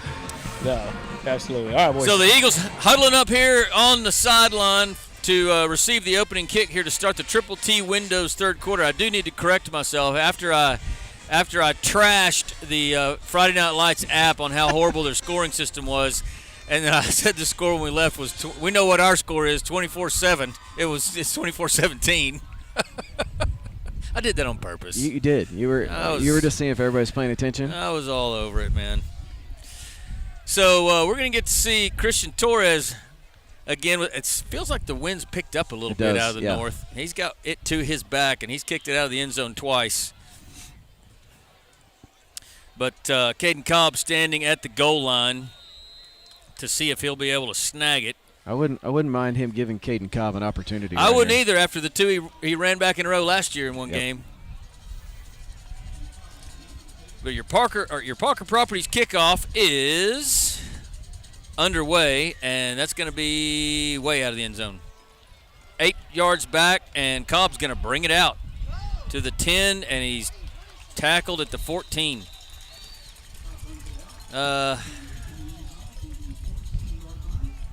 Maybe somebody will talk to him. I think so. I wasn't hoping to see that, hoping to see him run it back that much. He obviously doesn't have his eagle ears in his helmet guys, when I said it's out of the end zone. You were definitely calling a whole different play that I was watching. He said, way out of the end zone. I'm like, man, I think he's going to bring it out. Let's just settle in here. Settle in. He needs the helmet with the green dot on it, dialed straight into us. Yeah. On first down, Reagan hands it off up the middle, lots of room. Out across the 20 is Milligan, it looks like. Yep, Jake. To the 21, gain of 7.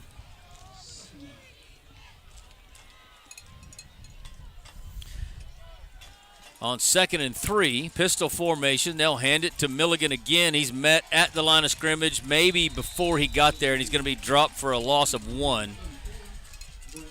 That looked like number 34, Brett Cannon. Left defensive end. Maybe left defensive tackle. I'll have to see where he lines up. 3rd and 4.5 for Decatur on its opening possession of this third quarter. Reagan going to throw it, straight drop back under pressure, throws it across the middle, complete to Berg at the 35. And I'll tell you again, Dad, he stood in there and fired it right where it needed to be. Great pass. It was a great catch by Berg going across the middle. It's great to see Berg run a different route right there. A dig looked great. That's a Krisha Heston, Post Oak Realty, first down. I got a text from her saying that the Post Oak Realty part needed to be shared.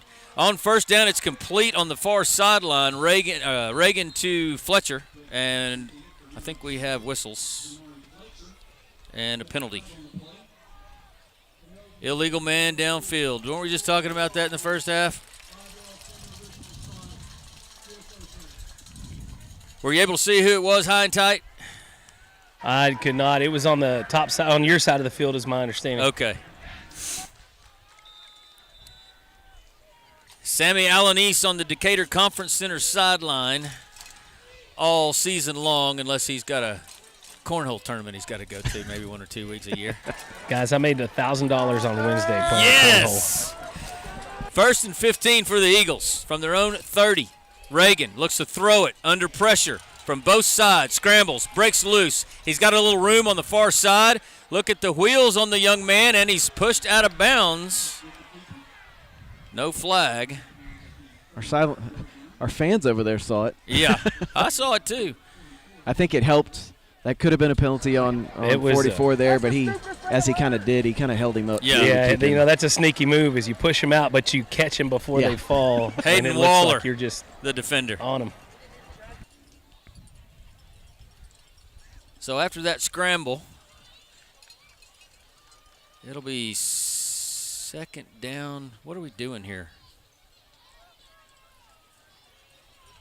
Yeah, 2nd and 10. Still the opening possession of the Triple T Windows third quarter. Decatur trailing Brock 24-17. Milligan up the middle, and he's going to go across the 35 all the way to the 40-yard line, gain of 5. And it's going to be 3rd down and 5. Kind of a lull in the excitement right here. It's very quiet in the stadium all of a sudden. 3 receivers left, 1 to the right. Reagan in a shotgun.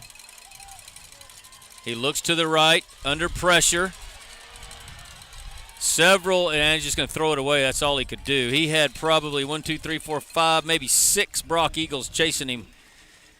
Wasn't much that he could have done other than throw that one away. It almost looked like we had a screen set up there that just didn't materialize. So Decatur's going to be forced to punt.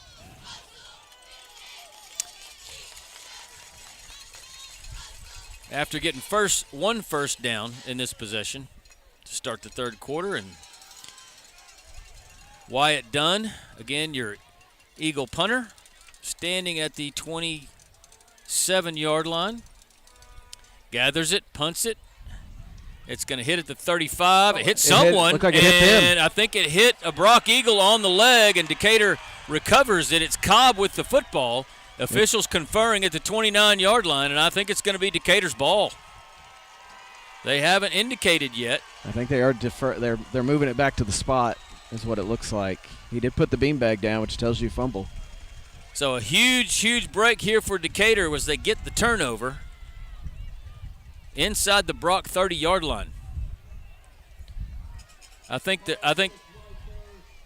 Brock coach is trying to say he was blocked into the football or something. Whoa, okay. I'm highly confused. Send it down to high and tight on the Decatur Conference Center sideline. What's going on? So at this moment, there's been no clarification. I did see the guy that dropped the beanbag said, I saw it hit the ground, and then he conferred with everybody else to see what they saw. So they said it didn't even hit the player? That might be my understanding. Wow. You know, I usually try to stay impartial, but that's terrible. Yeah, it sure looked like it to me. That bounced right up and hit him in the leg. Yeah, well, the only thing I heard him say was, I saw it hit the ground, and he pointed down and then went to confer. Now they're talking some more.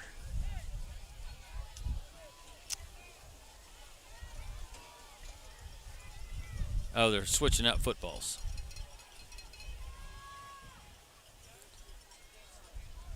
Well, I'll like to see the huddle film on that one because it sure looked like it hit his left leg to me. 1st and 10, Brock. 9:37 left in your Triple T Windows third quarter. Brock with a 24-17 lead over Decatur. They'll hand it with a straightaway run. I think that's Dash Lindsay who has a Brock first down. Nope, it's McDonald. And that was an easy 13 yards. They'll spot it at the Brock 41.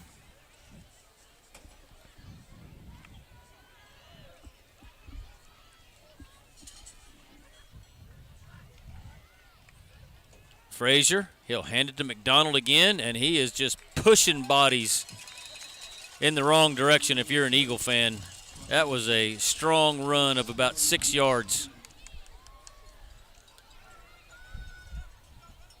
Well, they'll mark him at the Decatur 47. I feel like this is very, very similar to how their first half was, is they kind of lull you to sleep with that pounding, and then they either hit the quick running back for something or they hit a pass over the top. So 2nd and 3.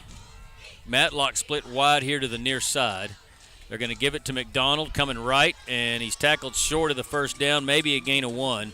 Wesley Morton in on that, along with Brazil and number 44, Cale Jones. 3rd and 2. Probably a situation where it's even they're 4-down territory for them if they get close. Or even if it's right here, they probably run 2 plays here if they don't get it. But on 3rd and 2, they'll hand it to McDonald. Nope, play fake, and they complete it here on the – nope, incomplete. Cobb broke it up. They were looking for number 4, Charles Hibbler. Hit him right in the hands, and then appeared Cobb and broke it loose. Yeah, I think throwing the pass there is a key indicator you're going for it on 4th down if you don't get it. I'd be really shocked if this isn't to their big running back here. Jack Farhat into the ball game. He'll play wing back here on the left side, and McDonald stands to the right side of Frazier. 4th and 2. They'll hand it to McDonald straight ahead. He's got the first down and a little bit more. They'll spot it at the Decatur 42-yard line. And it'll be a Brock first down.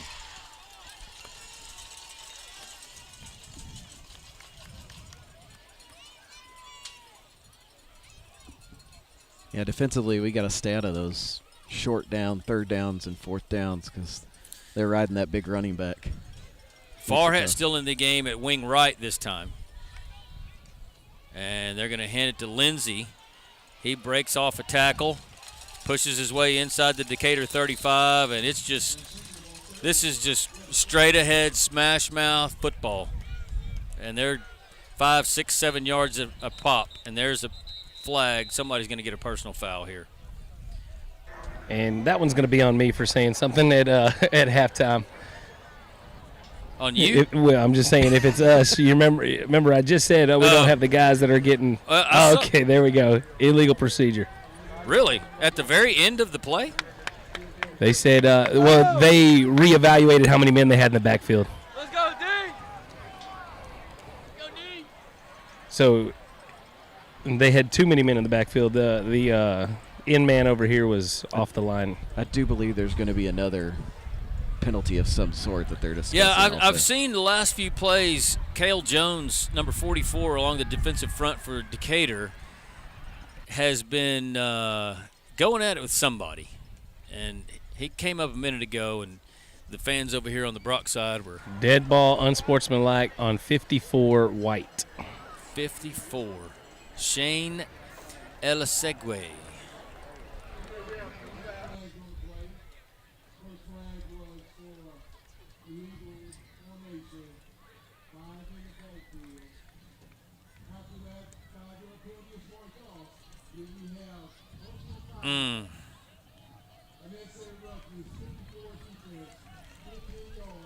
That is a killer.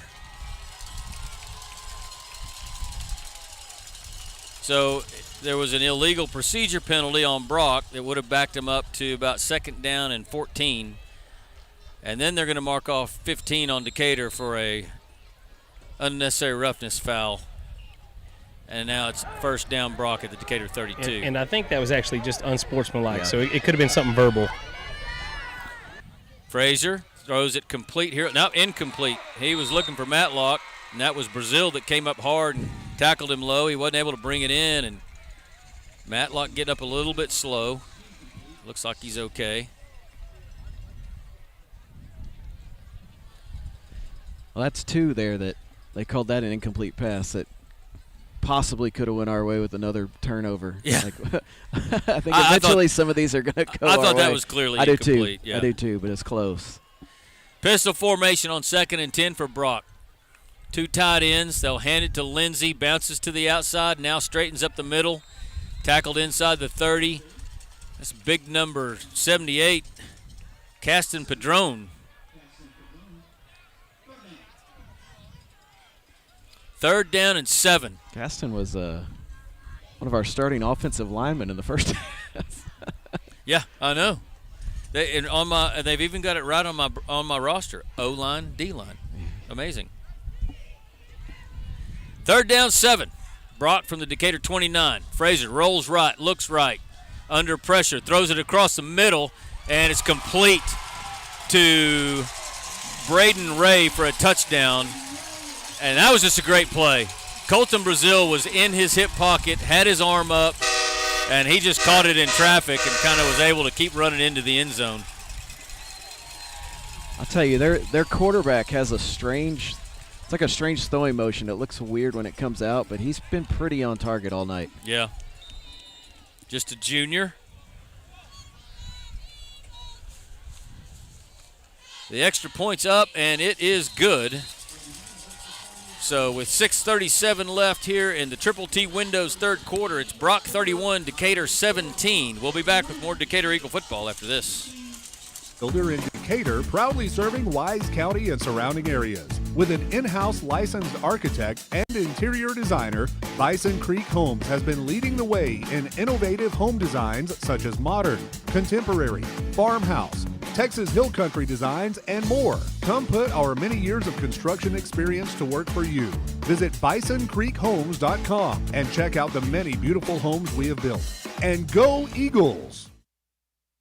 Injuries happen and you want your athlete better fast. Experience matters, and SRPT and Top Tier Performance are the go-to experts in sports medicine and rehab with 40 plus years caring for athletes. They offer same-day injury assessments Monday through Saturday with fast track to x-rays, MRI, orthopedic surgeons, and physicians available. They have an arsenal of treatment options to get your athlete back in the game, including cupping, dry needling, laser therapy, massage, adjustments, dry sauna, and cold immersion. Call 940-627-6290 to get started and go where the experience is. Top Tier Performance and SRPT in Decatur. Wise Family Practice and Urgent Care. Well, there's Torres's kick, and it's to Cobb in the end zone 6 yards deep, and he's going to bring it out again. And he doesn't make it to the 20. And we've got a penalty flag. He must have the green light. That's all I can think. Somebody's laying down over there. It looks like. Hopefully Yeah, it's we're Grant. sprinting. Our trainer's sprinting over here. Who we got?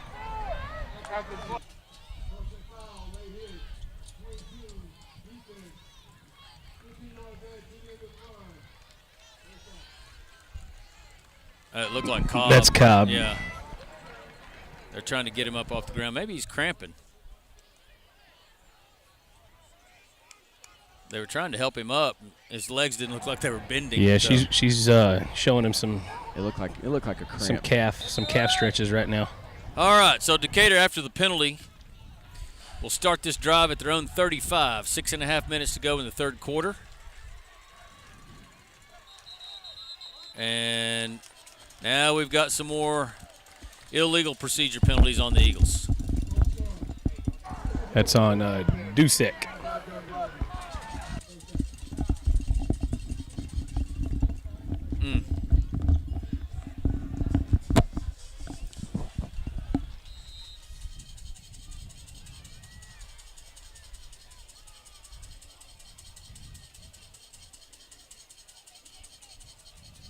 So Rivera and Boner are split wide left.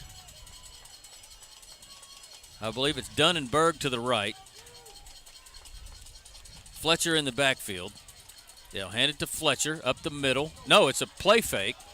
And Dunn has it. He's around the corner, but we've got a penalty flag. It's probably going to be a hold.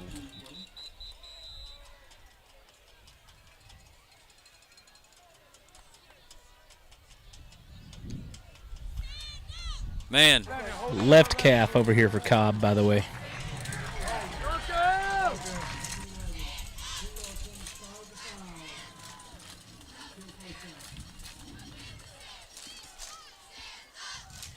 I think their defensive coach over here with the line judge that keeps throwing these penalties is standing in his hip pocket. Well, then that guy over there on the other side ought to have somebody in his hip pocket as well. Right. I'm sure he does. This Eagle offense needs to pull it together here. Second half has not been like the first. It's first down and 25 from their own 20-yard line. Reagan looks to throw it, going deep down the far side, looking for Berg. A lot of contact. I think he caught it. He sure as heck did. Acacia Heston, Post Oak Realty first down at the 48-yard line. That was just a great play. Good pass just to let Chase go up and get it. He knew who he was throwing it to. Yep, for sure. Eagles will hurry to the line of scrimmage as Brock tries to get players off. They don't get them all off, and there's a penalty flag. They'll hand it to Fletcher. Fletcher's inside Brock territory, across the Renshaw Drug 50. Fletcher's really ran well tonight, running behind his pads. He's a heavier load than Jake Milligan is, and against this defense, it's worked.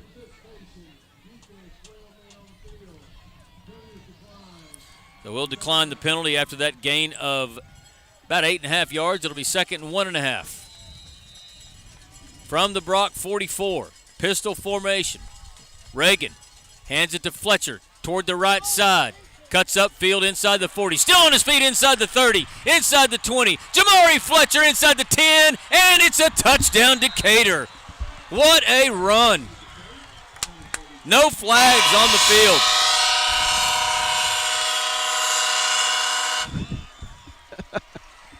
A Texas Bank touchdown. And that'll TBT, baby. That'll be another $25 donated to the CTE program there at Decatur High School. We can come up with a TBTD. Is that right? TBTD. That would work.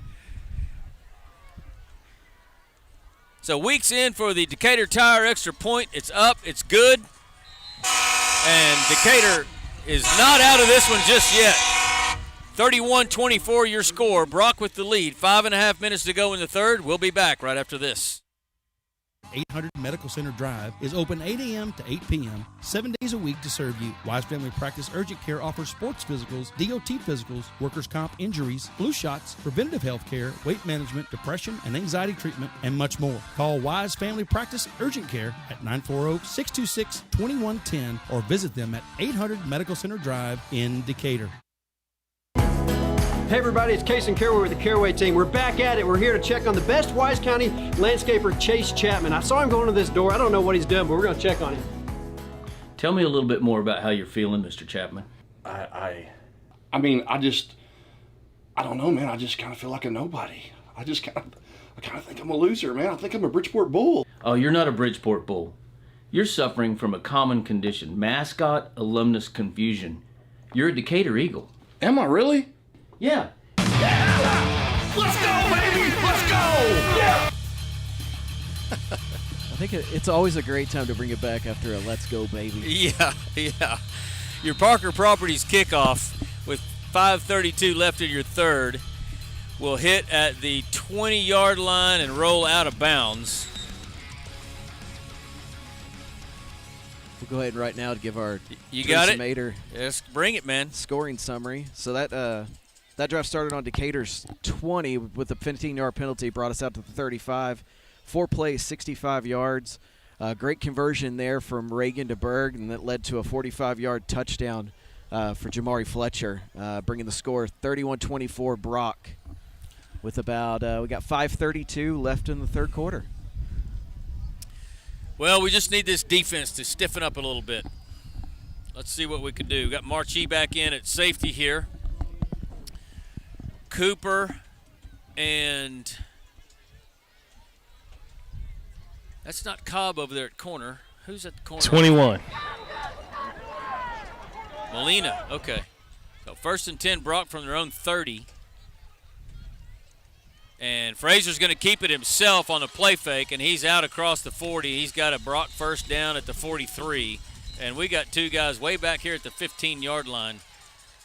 And they help each other up, slap each other on the helmet, and off they go. It's Shane Ellis-Segway. Shane Ellis-Segway and Big Davis Lee. They were 30 yards behind where the tackle was made. Everybody sees that, and they're instantly like, oh, gosh, they're fighting. And both those guys jumped up, slapped helmets, got back in the huddle, and let's play football. So Cobb back in at corner now. Shook that calf cramp off, I suppose. 1st and 10, Brock. Nearing the 5-minute mark in the third quarter from their own 43. Frazier. Handoff straight ahead to McDonald, and he is just churning up the yards. It's another first down for Brock inside Decatur territory at the 46. You know, he was somebody we mentioned in the pregame as a returner player. He's really showed up tonight. I mean, he gets the ball about 2 yards or 3 yards deep in the backfield, and he has a head of steam. And if you don't get to him quick, you're in trouble. You know, I tell my little ones, my third graders, hit the hole hard. They could watch him do that. They'll hand it to him again. He's through the line of scrimmage, and another gain of 10. Well, they'll say he's down after 8 yards at the Decatur 38. This defense looks like they're getting tired, to be honest with you. We could definitely use a break here on defense of, you know, some kind of break for us, a penalty, turnover, something to go our way here. Let's get them off the field.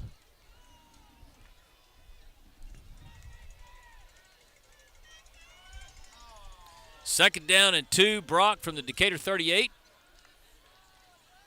Play fake, pass complete here on the near side. One missed tackle. Inside the 30 goes the Brock receiver, and he'll be down at the 27. That was Braden Ray, who's had himself quite a game. J.G. Marchi, I think, come up real hard and just didn't break down soon enough and went for the fake. So 1st and 10, Brock. They're moving the football again. Again, they lead Decatur by 7, 31-24. McDonald gets through the line of scrimmage, into the secondary, inside the 15. Running like Larry Zonka down to the 13-yard line. Some people may not even know who that is. But, we might have to update that reference. Yeah. Mike Allstott. Maybe Derrick Henry. Larry Zonka was I know him as the former host of American Gladiators in the early 90s. Well, I don't think that was the reference. Big Riggo. How about Riggo for the Redskins? John Riggins. 1st and 10, Brock from the Decatur 13. They'll hand it to McDonald again. He was met there after a gain of about 3. I couldn't tell who made that first contact, but it was a good tackle. It almost seems like Decatur's bringing in Padron there in the middle as a bigger body to kind of shut down some of that stuff in the middle. Yeah. But I do believe you're right. They're getting tired. We need them to. Well, and they're outsized. You're right. I mean, everybody but Caston that just now come in, they're probably out. They got 50 pounds difference between them and the guy across from them, possibly. 2nd down, 6. Hand it to McDonald again. He's inside the 5, bounces to the outside. He's in the end zone, touchdown.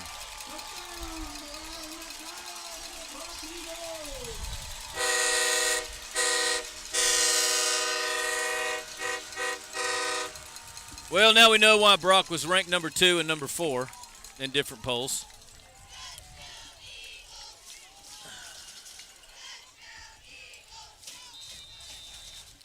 You know, the frustrating thing about that drive for us, it had nothing to do with Colt Matlock.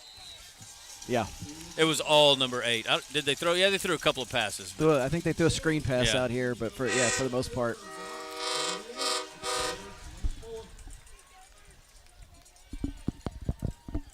So down by 14 again.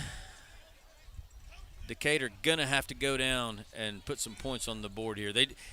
The way this Brock offense kind of has the number of the Decatur defense, not getting the turnover there on the punt hurt us. Yes. And the offense just can't.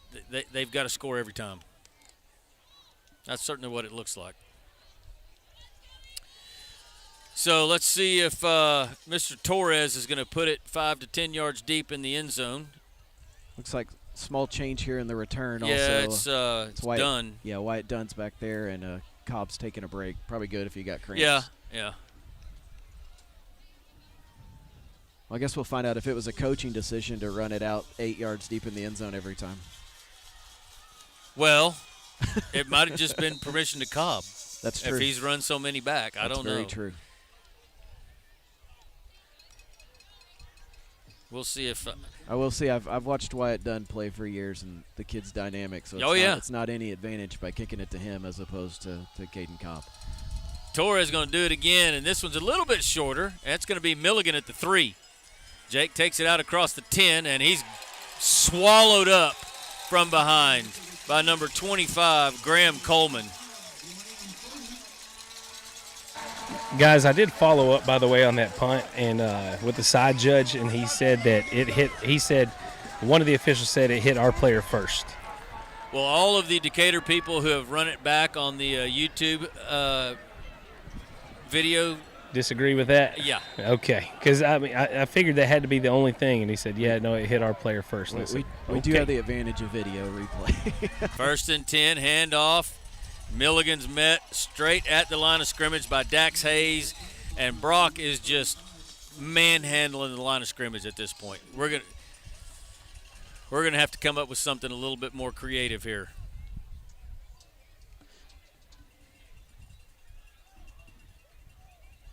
It's almost as if Fletcher gives them more trouble out of the backfield than Milligan is doing tonight. Maybe just a different running style.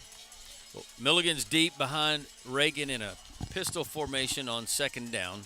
They hand it to him again. He's hitting the backfield again. Loss of 2. Loss of 3.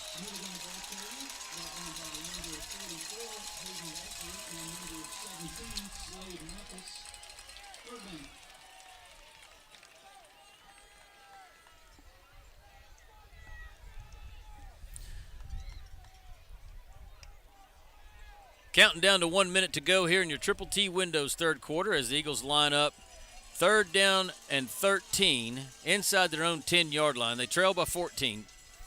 3 receivers wide left, and Berg alone to the far side, and Colt Matlock is lined up right in front of him. Now 2 backs in the backfield with Reagan. Play fake. Reese, straight drop back. He's under pressure, and he's in the end zone. He's running around. Now he goes to the far side, and he's going to throw it deep, looking for Berg again, and I thought he caught it again. Are you sure you're not related to Joe Theismann? What was... That one made me nervous. Well, when he started stumbling down in the end zone, yeah, but...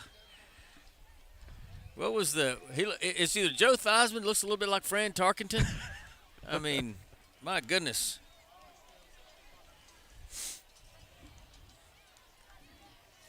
But in any event, it is going to be a punting situation deep in Decatur territory, and that is not what we were needing at this point in this football game. Yeah, Berg's come down with quite a few of those balls tonight. That's one that we really, really could have used. Got another cramp out here. It looks like a Brock Eagle down on the Decatur side of the field at the 38. This looks like number 5. That's Braden Ray. I was going to say let's take a break. His coach just ran over to him and said, "Come on." And then he got right up, and now he's jogging to the sideline.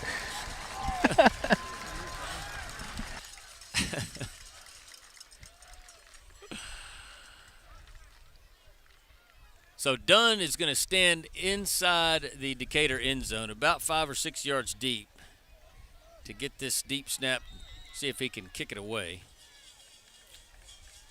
Snap is good. The punt is good. It's end over end, hits at the 34-yard line, takes a Brock bounce. It's going to be touched inside the 30. Well, they're going to mark it at the 31. And we're going to need something to change here, Justin. Well, in 27 seconds, we're going to change ends because it'll be the fourth quarter. Yeah. We will head to B2. I don't know if that's going to slow number 8 down. We have not had an answer defensively for the Brock offense in the second half. Really the whole game, to be honest. Yeah, with the way offenses are so pass-heavy, we run that three-man front. Really, when you find a team that can run the ball, you're almost at a little bit of a disadvantage. On first down, Frazier's going to throw it here in the flats, complete to number 2. Bo Leach makes a move and a man miss. Carry it down to the 23-yard line. About a yard shy of the line to gain. The Brock offense just continuing to pile up yardage in the stat book, I'm sure, in addition to the 38 points they've got on the board. 3, 2, 1, counting down, and that'll do it for the Triple T Windows third quarter. 38-24 your score. We'll be back to start your Wise Choice Meets fourth quarter right after this.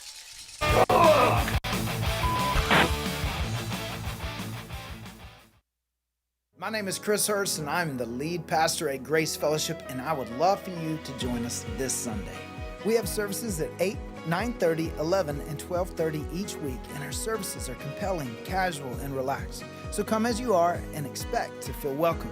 For children and students, we have engaging services that are designed to help them know God in a personal way. We want to help people experience God in the same way that we have. For more information, find us online at gf.church.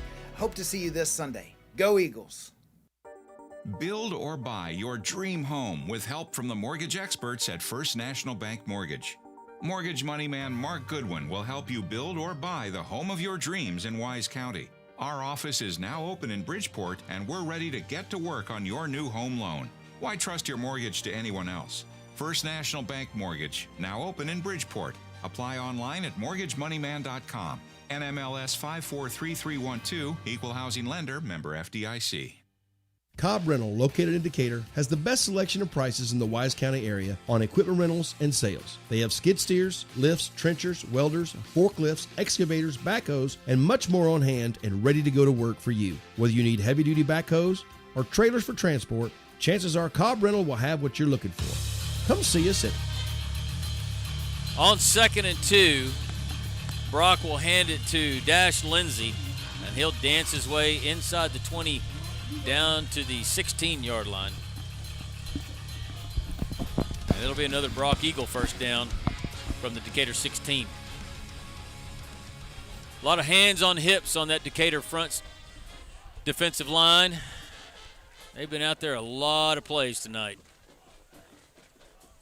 Frazier hands it to Lindsay. He'll cut it up along the left side, inside the 15, down to the 12. Gain of 5. It'll be second down and 5. And I think. Go ahead. Well, I was going to say a game like this too. You can see how tired they are. Everybody's been practicing in the heat and doing all that stuff, and the weather comes in like this. You don't get the right hydration because you don't feel like it's hot enough for that, and cramps start happening. You get, you start to see this tired effect. Or you've been out there a whole lot of plays and number 8's been running at you the whole time and you get tired. That doesn't help. They'll hand it to Lindsay this time. He dances to the outside, inside the 10, down to the 6-yard line. I believe that's going to be good for another Brock first down, and they'll have it first and goal from the Decatur 6.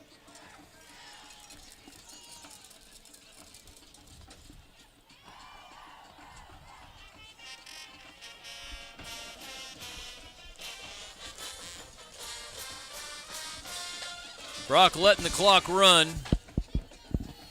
They still got 20 seconds left on the play clock. They're still in a little huddle here. Now they'll break it with 15 to go. Taking all the time they can off the clock. Already early here in the fourth quarter. Snap is back, handoff Lindsay, straight up the middle. Makes one man miss, gets inside the 5. He's going to be stopped at the 4. It doesn't. 2-yard runs usually don't look that impressive, but that was pretty impressive. Yeah, he's not a bad running back. Couple of Decatur Eagles in the backfield there, and he kind of bounced through and was still able to get yard or two there.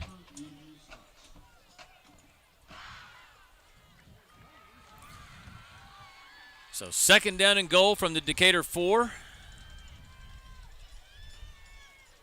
Frazier in a shotgun, Lindsey to his right. Ball's on the turf on the snap, and Frazier keeps it himself and just almost walks into the end zone. I'm not going to say walked, but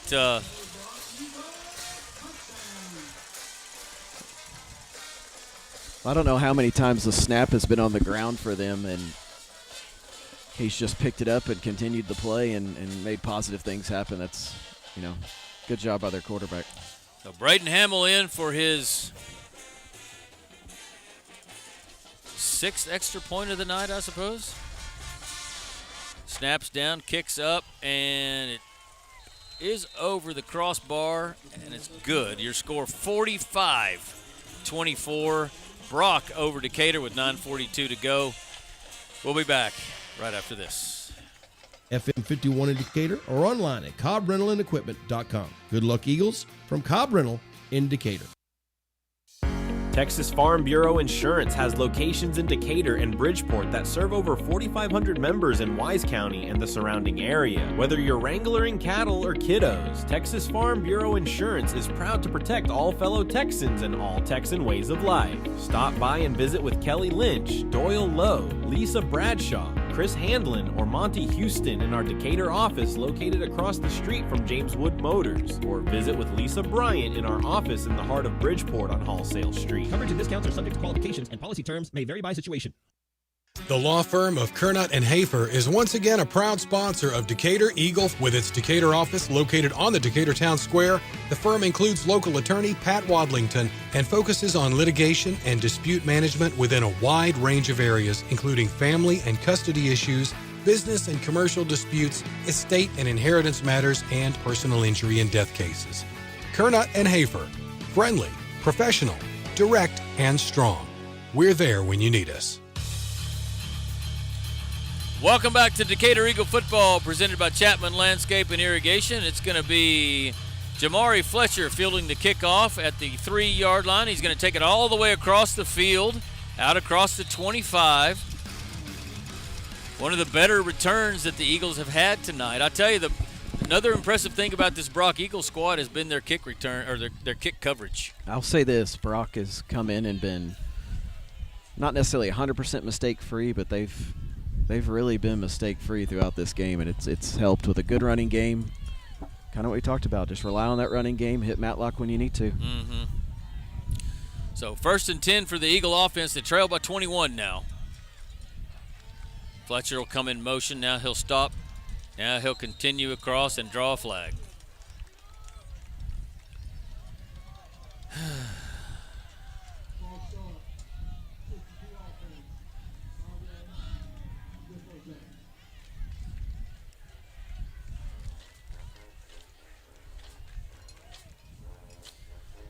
So the officials will mark off 5, and a 1st and 10 turns into a 1st and 15.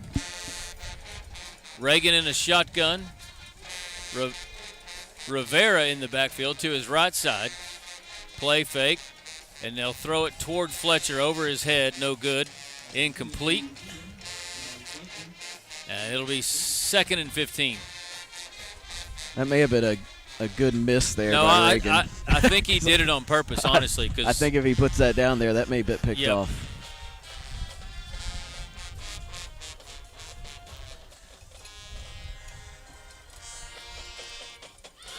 Well, there's a reason Brock's real good every single year, and it has a lot to do with the man with the headset down there on that sideline. Play fake by Reagan. Under pressure, flush to the right side. He's going to throw it here, incomplete, out of bounds. They're going to try to say he caught it, but he did not catch it in bounds. Sorry, Coach. Reese is fast, man. I know he's got, speed just in general, but his evasive speed is incredible. So 3rd down and 15. 9:22 left in this football game, and Decatur trailing by 21.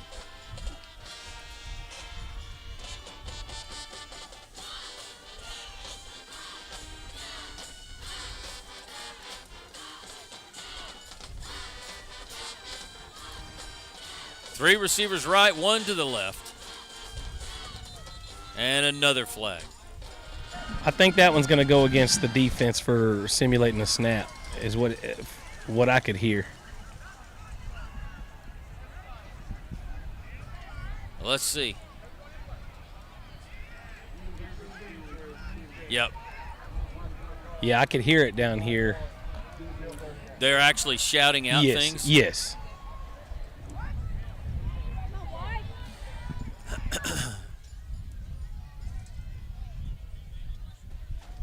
So 3rd down and 10 now.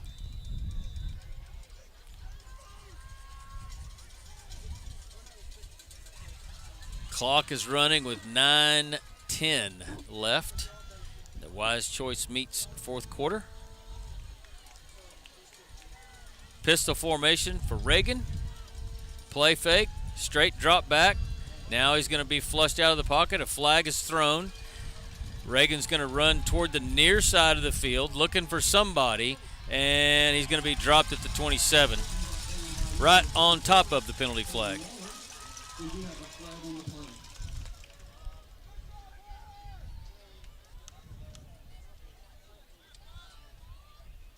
Let's see what this one is.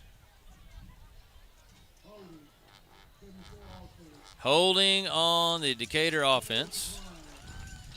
Penalty be declined, and it's a punting situation for Decatur. They got a 21 lead, and their defense is playing really well, and these Brock coaches are out at the numbers screaming at their boys. Yeah. They're demanding perfection. Well, and they're running a deep, almost like a cover 4, which is taking away everything down the field, and that's why you're seeing so much scrambling. It's giving their defensive line a chance to go eat. So Dunn stands at the Decatur 16.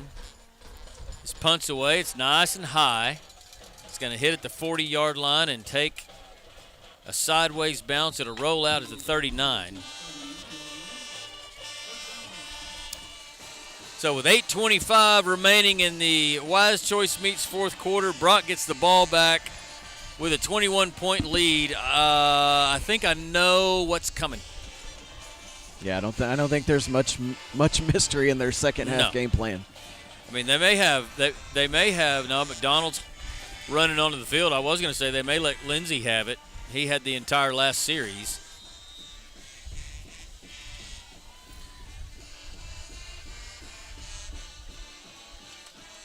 Pistol formation, 2 tight ends to each side. And there it is, handoff number 8. And nice play there, gain of only 3. That was Ella Segway. Got McDonald by the ankles. And so I think the biggest difference you're having is their offense lines up on 1st down and runs it, gains 3 to 4 yards, and kind of gets going. And the last couple drives we've seen, and we started with a penalty or we started with a loss of 2 yards, and you're instantly and then you in the ran hole. it again. Yeah, then you're in a hole, and it makes it tough. So it's easier to call plays at 2nd and 6 for sure. Snap is back. Hand off to McDonald. He runs over one Decatur defender and gets near the line to gain. I think that was 21, Elijah Molina.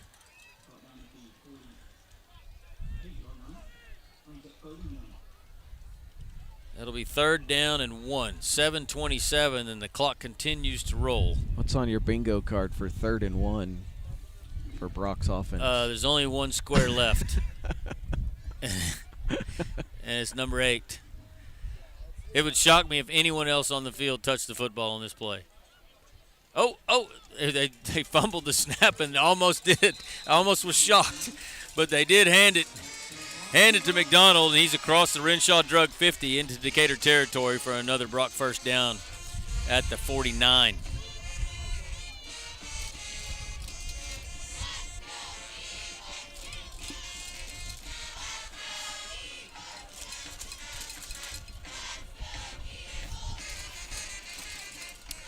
Brock taking all the time they can. Under 15 seconds left on the play clock. On 1st and 10. They'll give it to Lindsey this time. He's along the right side. inside the 40, still on his feet, down to the 38-yard line, and another 12-yard gain by Brock.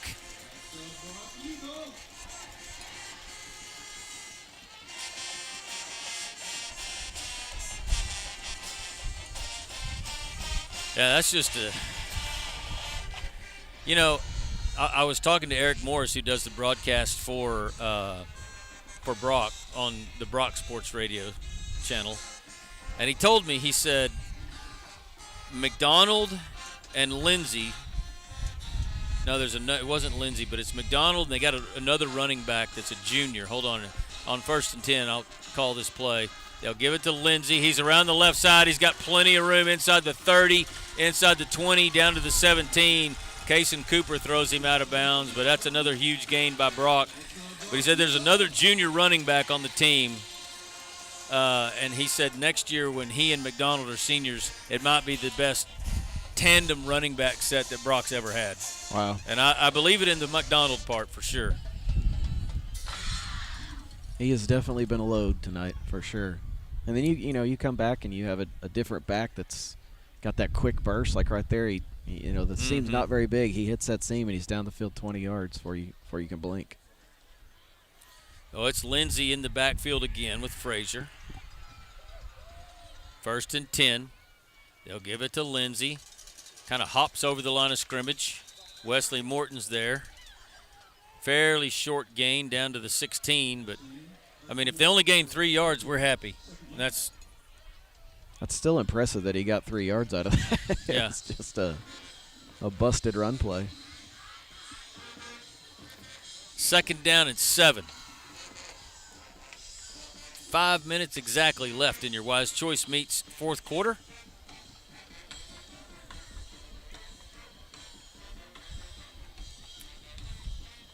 There's your snap to Frazier. He'll give it to Lindsey straight ahead along behind the right guard. He's inside the 15 to the 14.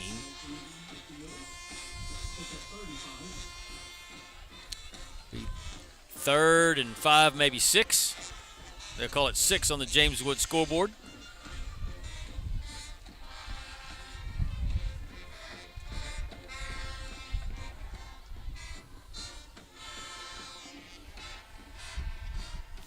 See if I can fill some of this dead air with some scores.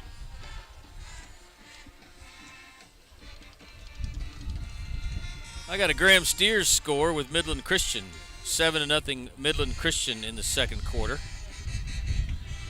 On 3rd and 6, Frazier calls for the snap, gets it, hands it to Lindsey, coming to the right side, cuts up, and he's going to be dropped at the 11, short of the 1st down by about 2.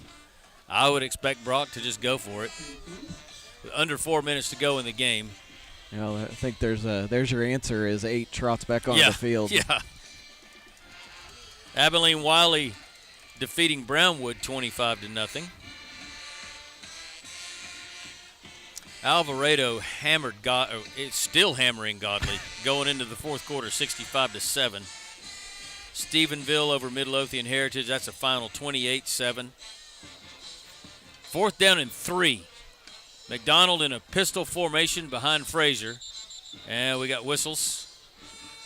And Brock calls a timeout. Let's take a quick one, too, with 3:16 left to go. We'll be back with more Decatur Eagle football after this.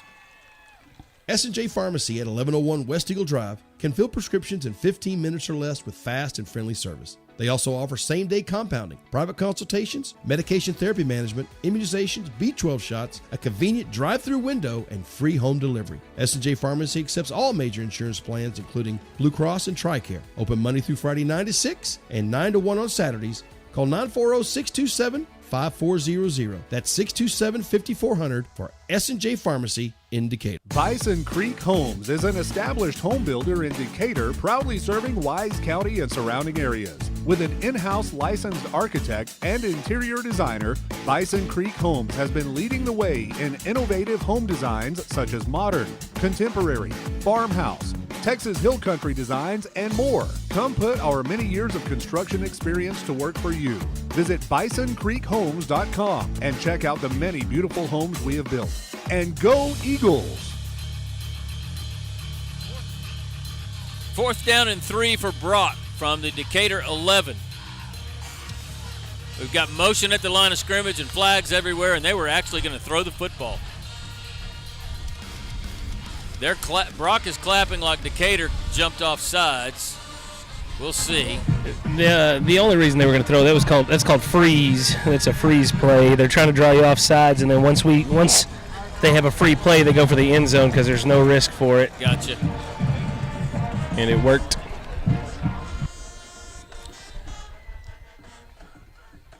So 1st and goal, Brock from the Decatur 6.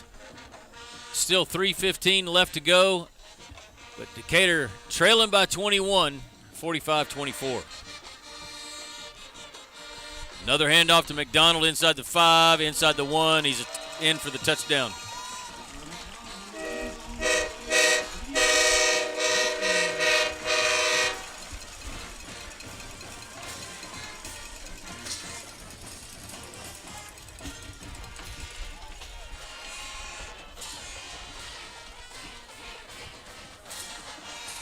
(51-24) and Braden Hamill trying to make it 52. The kick's up, it's good, and he does. It's 52-24 Brock, 3:09 to go. And the second half was a lot different than the first here in Brock, Texas. You can't give them anything. If you give them anything and you can't stop them, yeah, you're going to be behind 52-24. Yeah. Yeah, I think in the first half we definitely were able to stay in it. We didn't even really catch any breaks, just stayed in it, stayed within the game, stayed within the flow, and then come out in the second half and first drive to get stopped right by them, and then they immediately score. But even with Fletcher's long run that scored the touchdown, we're still only down 7 at that point. And it's just since then, they got a couple stops, we didn't get a couple stops, and that's the difference right now. And we've had a couple of really untimely penalties. One in the second half where they would have had it 2nd and 15, and we had the personal foul. Well, the penalty in the first half, too. On 3rd down, we had them stopped. And but we've also had some very untimely penalties on our offense, motion penalties and false starts that doesn't help either. As the game has gone on, though, the difference has just been physicality. That's the difference, especially in the second half. Torres is going to kick it off. This one's going to be short. It's going to be Berg at the 29-yard line. He'll bring it out to the 35, 36, and be thrown out of bounds. And see this Eagle offense. You're down 28, 3 minutes to go. You just go do your job. Call some plays, execute your plays. Yeah, kind of at this point, forget about the score and just get some positivity out of the couple plays you have left here.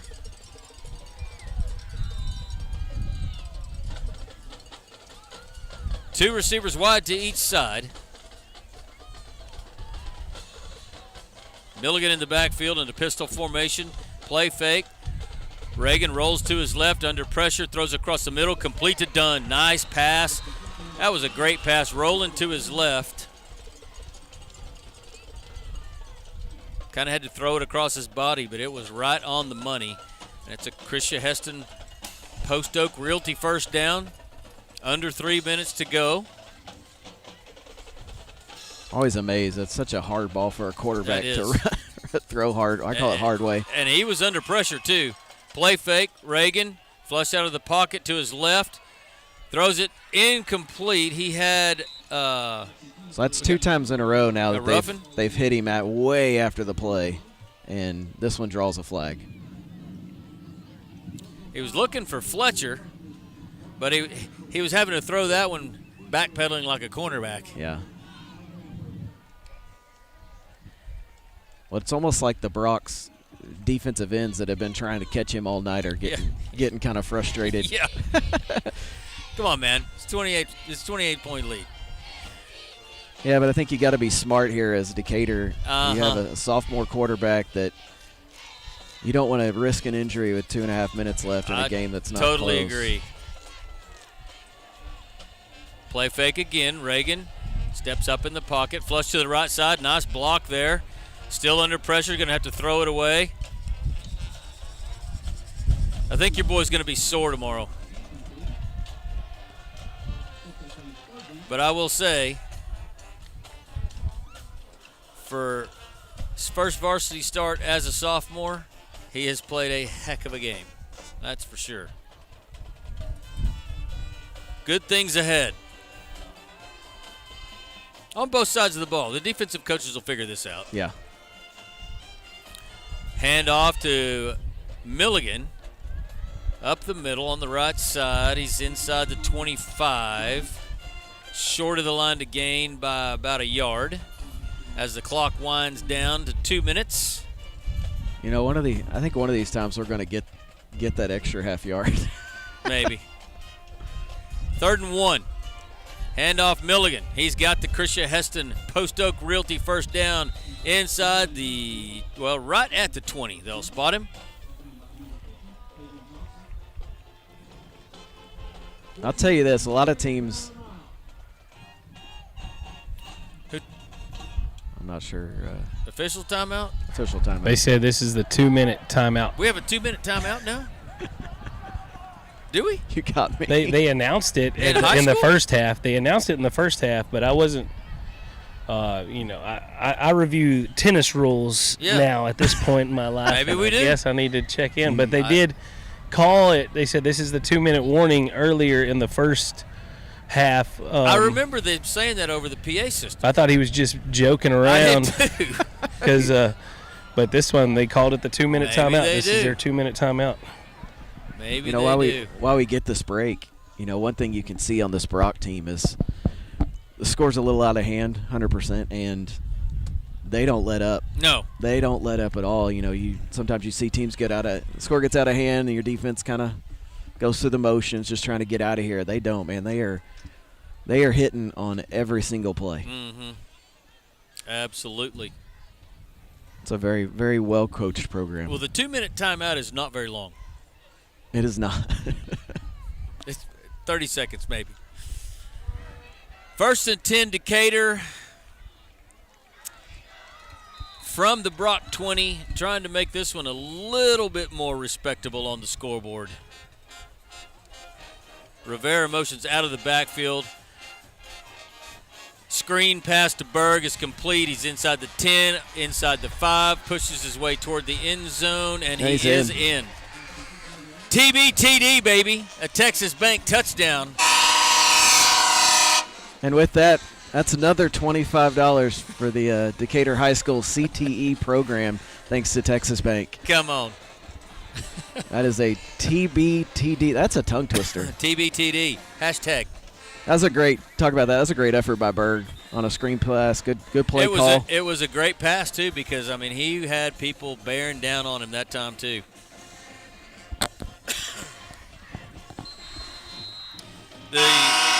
The Decatur Tire extra point is good. And with 1:47 left, it's 52-31. We'll take a quick break, and we'll be back with the conclusion of this game right after this.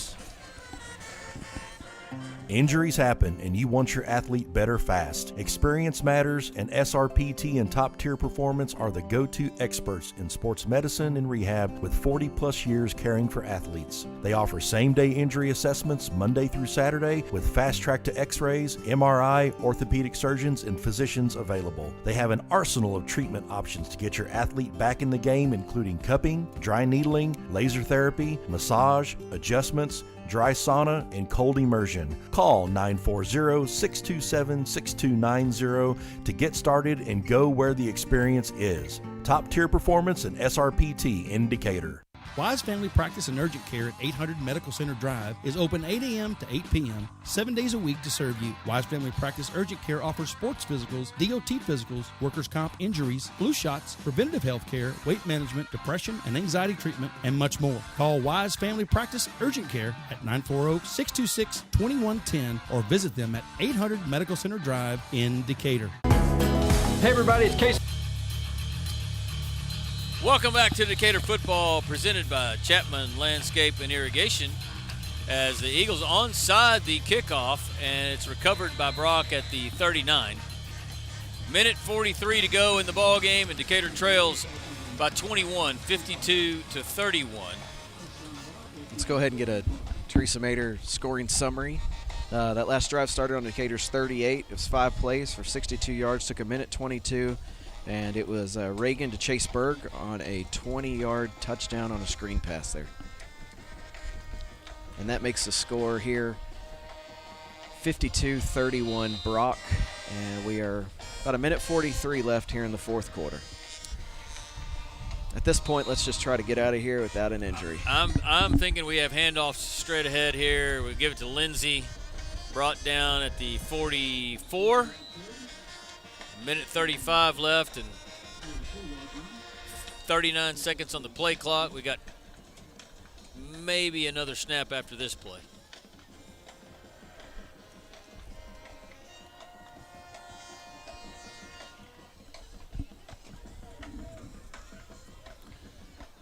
So Brock lining up in what I would call a victory formation on 2nd down and 6. Makes you wonder why they didn't do that on 1st down. Who knows? And they had an illegal procedure penalty. There is the mistake we were looking for. We've only waited the entire evening for a mistake by Brock, and there it is. Yeah, the whole team is going to give Davis Lee a hard time on that one. I can promise you. It's not often you see the false start in the victory formation. Their quarterback just told that tight end, "It's not your fault; it's the center's fault." Oh, he was asking for the snap. But we're under a minute. Clock still running with 50 seconds and 19 left on the play clock. This is one of those Belichick rules where you take the penalty and it still just runs the clock off without anything happening. They'll snap it as soon as it hits 40, I would imagine. Now they can snap it. They're saying there we go. Snap it. Frazier will down the ball. Fine ball game by the Brock Eagles as they defeat Decatur 52-31, but not a bad showing by Decatur. They've got some things that they need to fix, but I saw some really good things as well. We'll take a break. We'll go over some stats for the whole ball game, maybe go over a few scores and talk about next week's opponent. We'll be right back after this. With the Caraway team. We're back at it. We're here to check on the best Wise County landscaper, Chase Chapman. I saw him going to this door. I don't know what he's done, but we're going to check on him. Tell me a little bit more about how you're feeling, Mr. Chapman. I don't know, man. I just kind of feel like a nobody. I kind of think I'm a loser, man. I think I'm a Bridgeport Bull. Oh, you're not a Bridgeport Bull. You're suffering from a common condition, mascot alumnus confusion. You're a Decatur Eagle. Am I really? Yeah. Let's go, baby! Let's go! Yeah!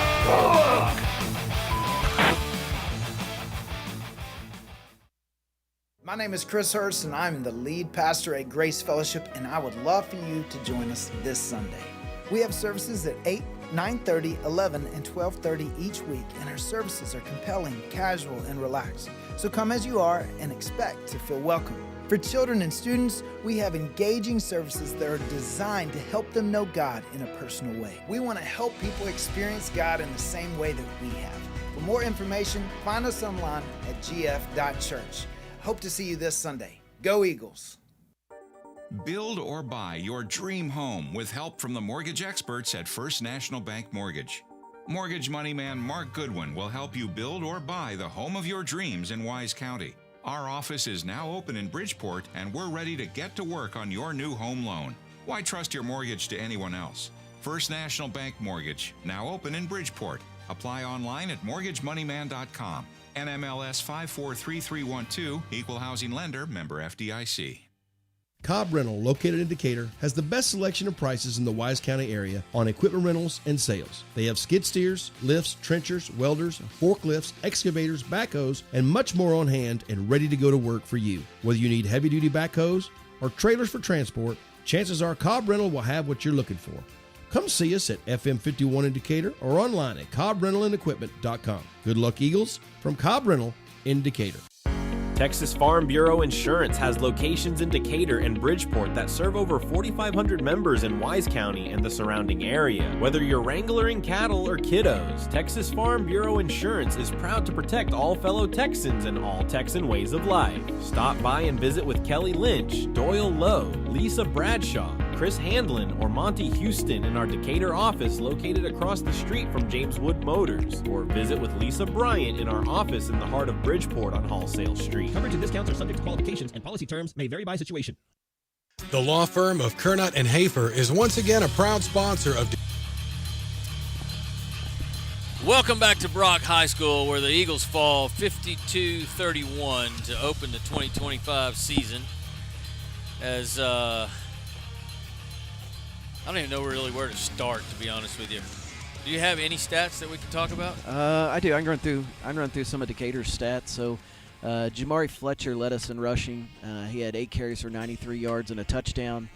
Jake Milligan, 17 carries, 57 yards and a touchdown. Achilles Rivera added 2 carries for 8 yards.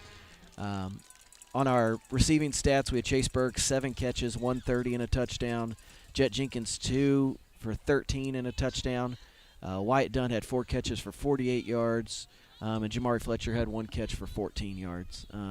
Looking at the comparison, I think is where it's going to break it down. You can see Decatur. Well, you can't see because I'm looking at a computer that no one else is looking at. Well, we can see if you tell us. Decatur had 13 rushing attempts for 155 yards, and kind of what the tell of the game here. Brock had 43 carries for 257 rushing yards. That'll get you beat. That will get you beat. So. And they probably had decent passing numbers as well. Yeah, passing numbers really 14 and 19 for 213. Yeah. Decatur was 14 to 25 for 205. Brock did have 4 passing touchdowns. Decatur had 2 passing touchdowns. So I mean the stats really match kind of what you see on the scoreboard. Yeah. Yeah, and I'll tell you, I mean, we've said it all through the second half. I don't know whether it was adjustments or I don't know whether it was we just got manhandled by a team that was bigger and stronger than us in the second half. That's probably what happened. Well, it seemed like they led coming in the second half. They really relied on that running game. You know, and when we came out in the second half and had a 3-and-out, and then they kind of took control of the game physically at the line of scrimmage, and then it just kind of snowballed. And defense got tired, and it just was more and more of a chore. But I saw really, really good things. There's some things on the defensive side of the ball that I'm sure the coaches are going to try to clean up. First game of the season. Offensively, I saw some things that I really, really liked. And you have to clean up the penalties and stuff like that. Yeah. But next week we'll be in Denison to face Denison, the Yellow Jackets. Couldn't think of what their mascot was. They were victorious tonight over Sherman, 28-16. So it'll probably, I don't know whether it's a 7 or 7 o'clock kickoff, but we will be there. You got anything else you want to do before we kind of land the plane? No. So we can pack all this stuff up in the dark? I can say I think I can finally breathe. Yeah, you did good. You did real good. The whole family did good. So that'll do it for tonight's broadcast.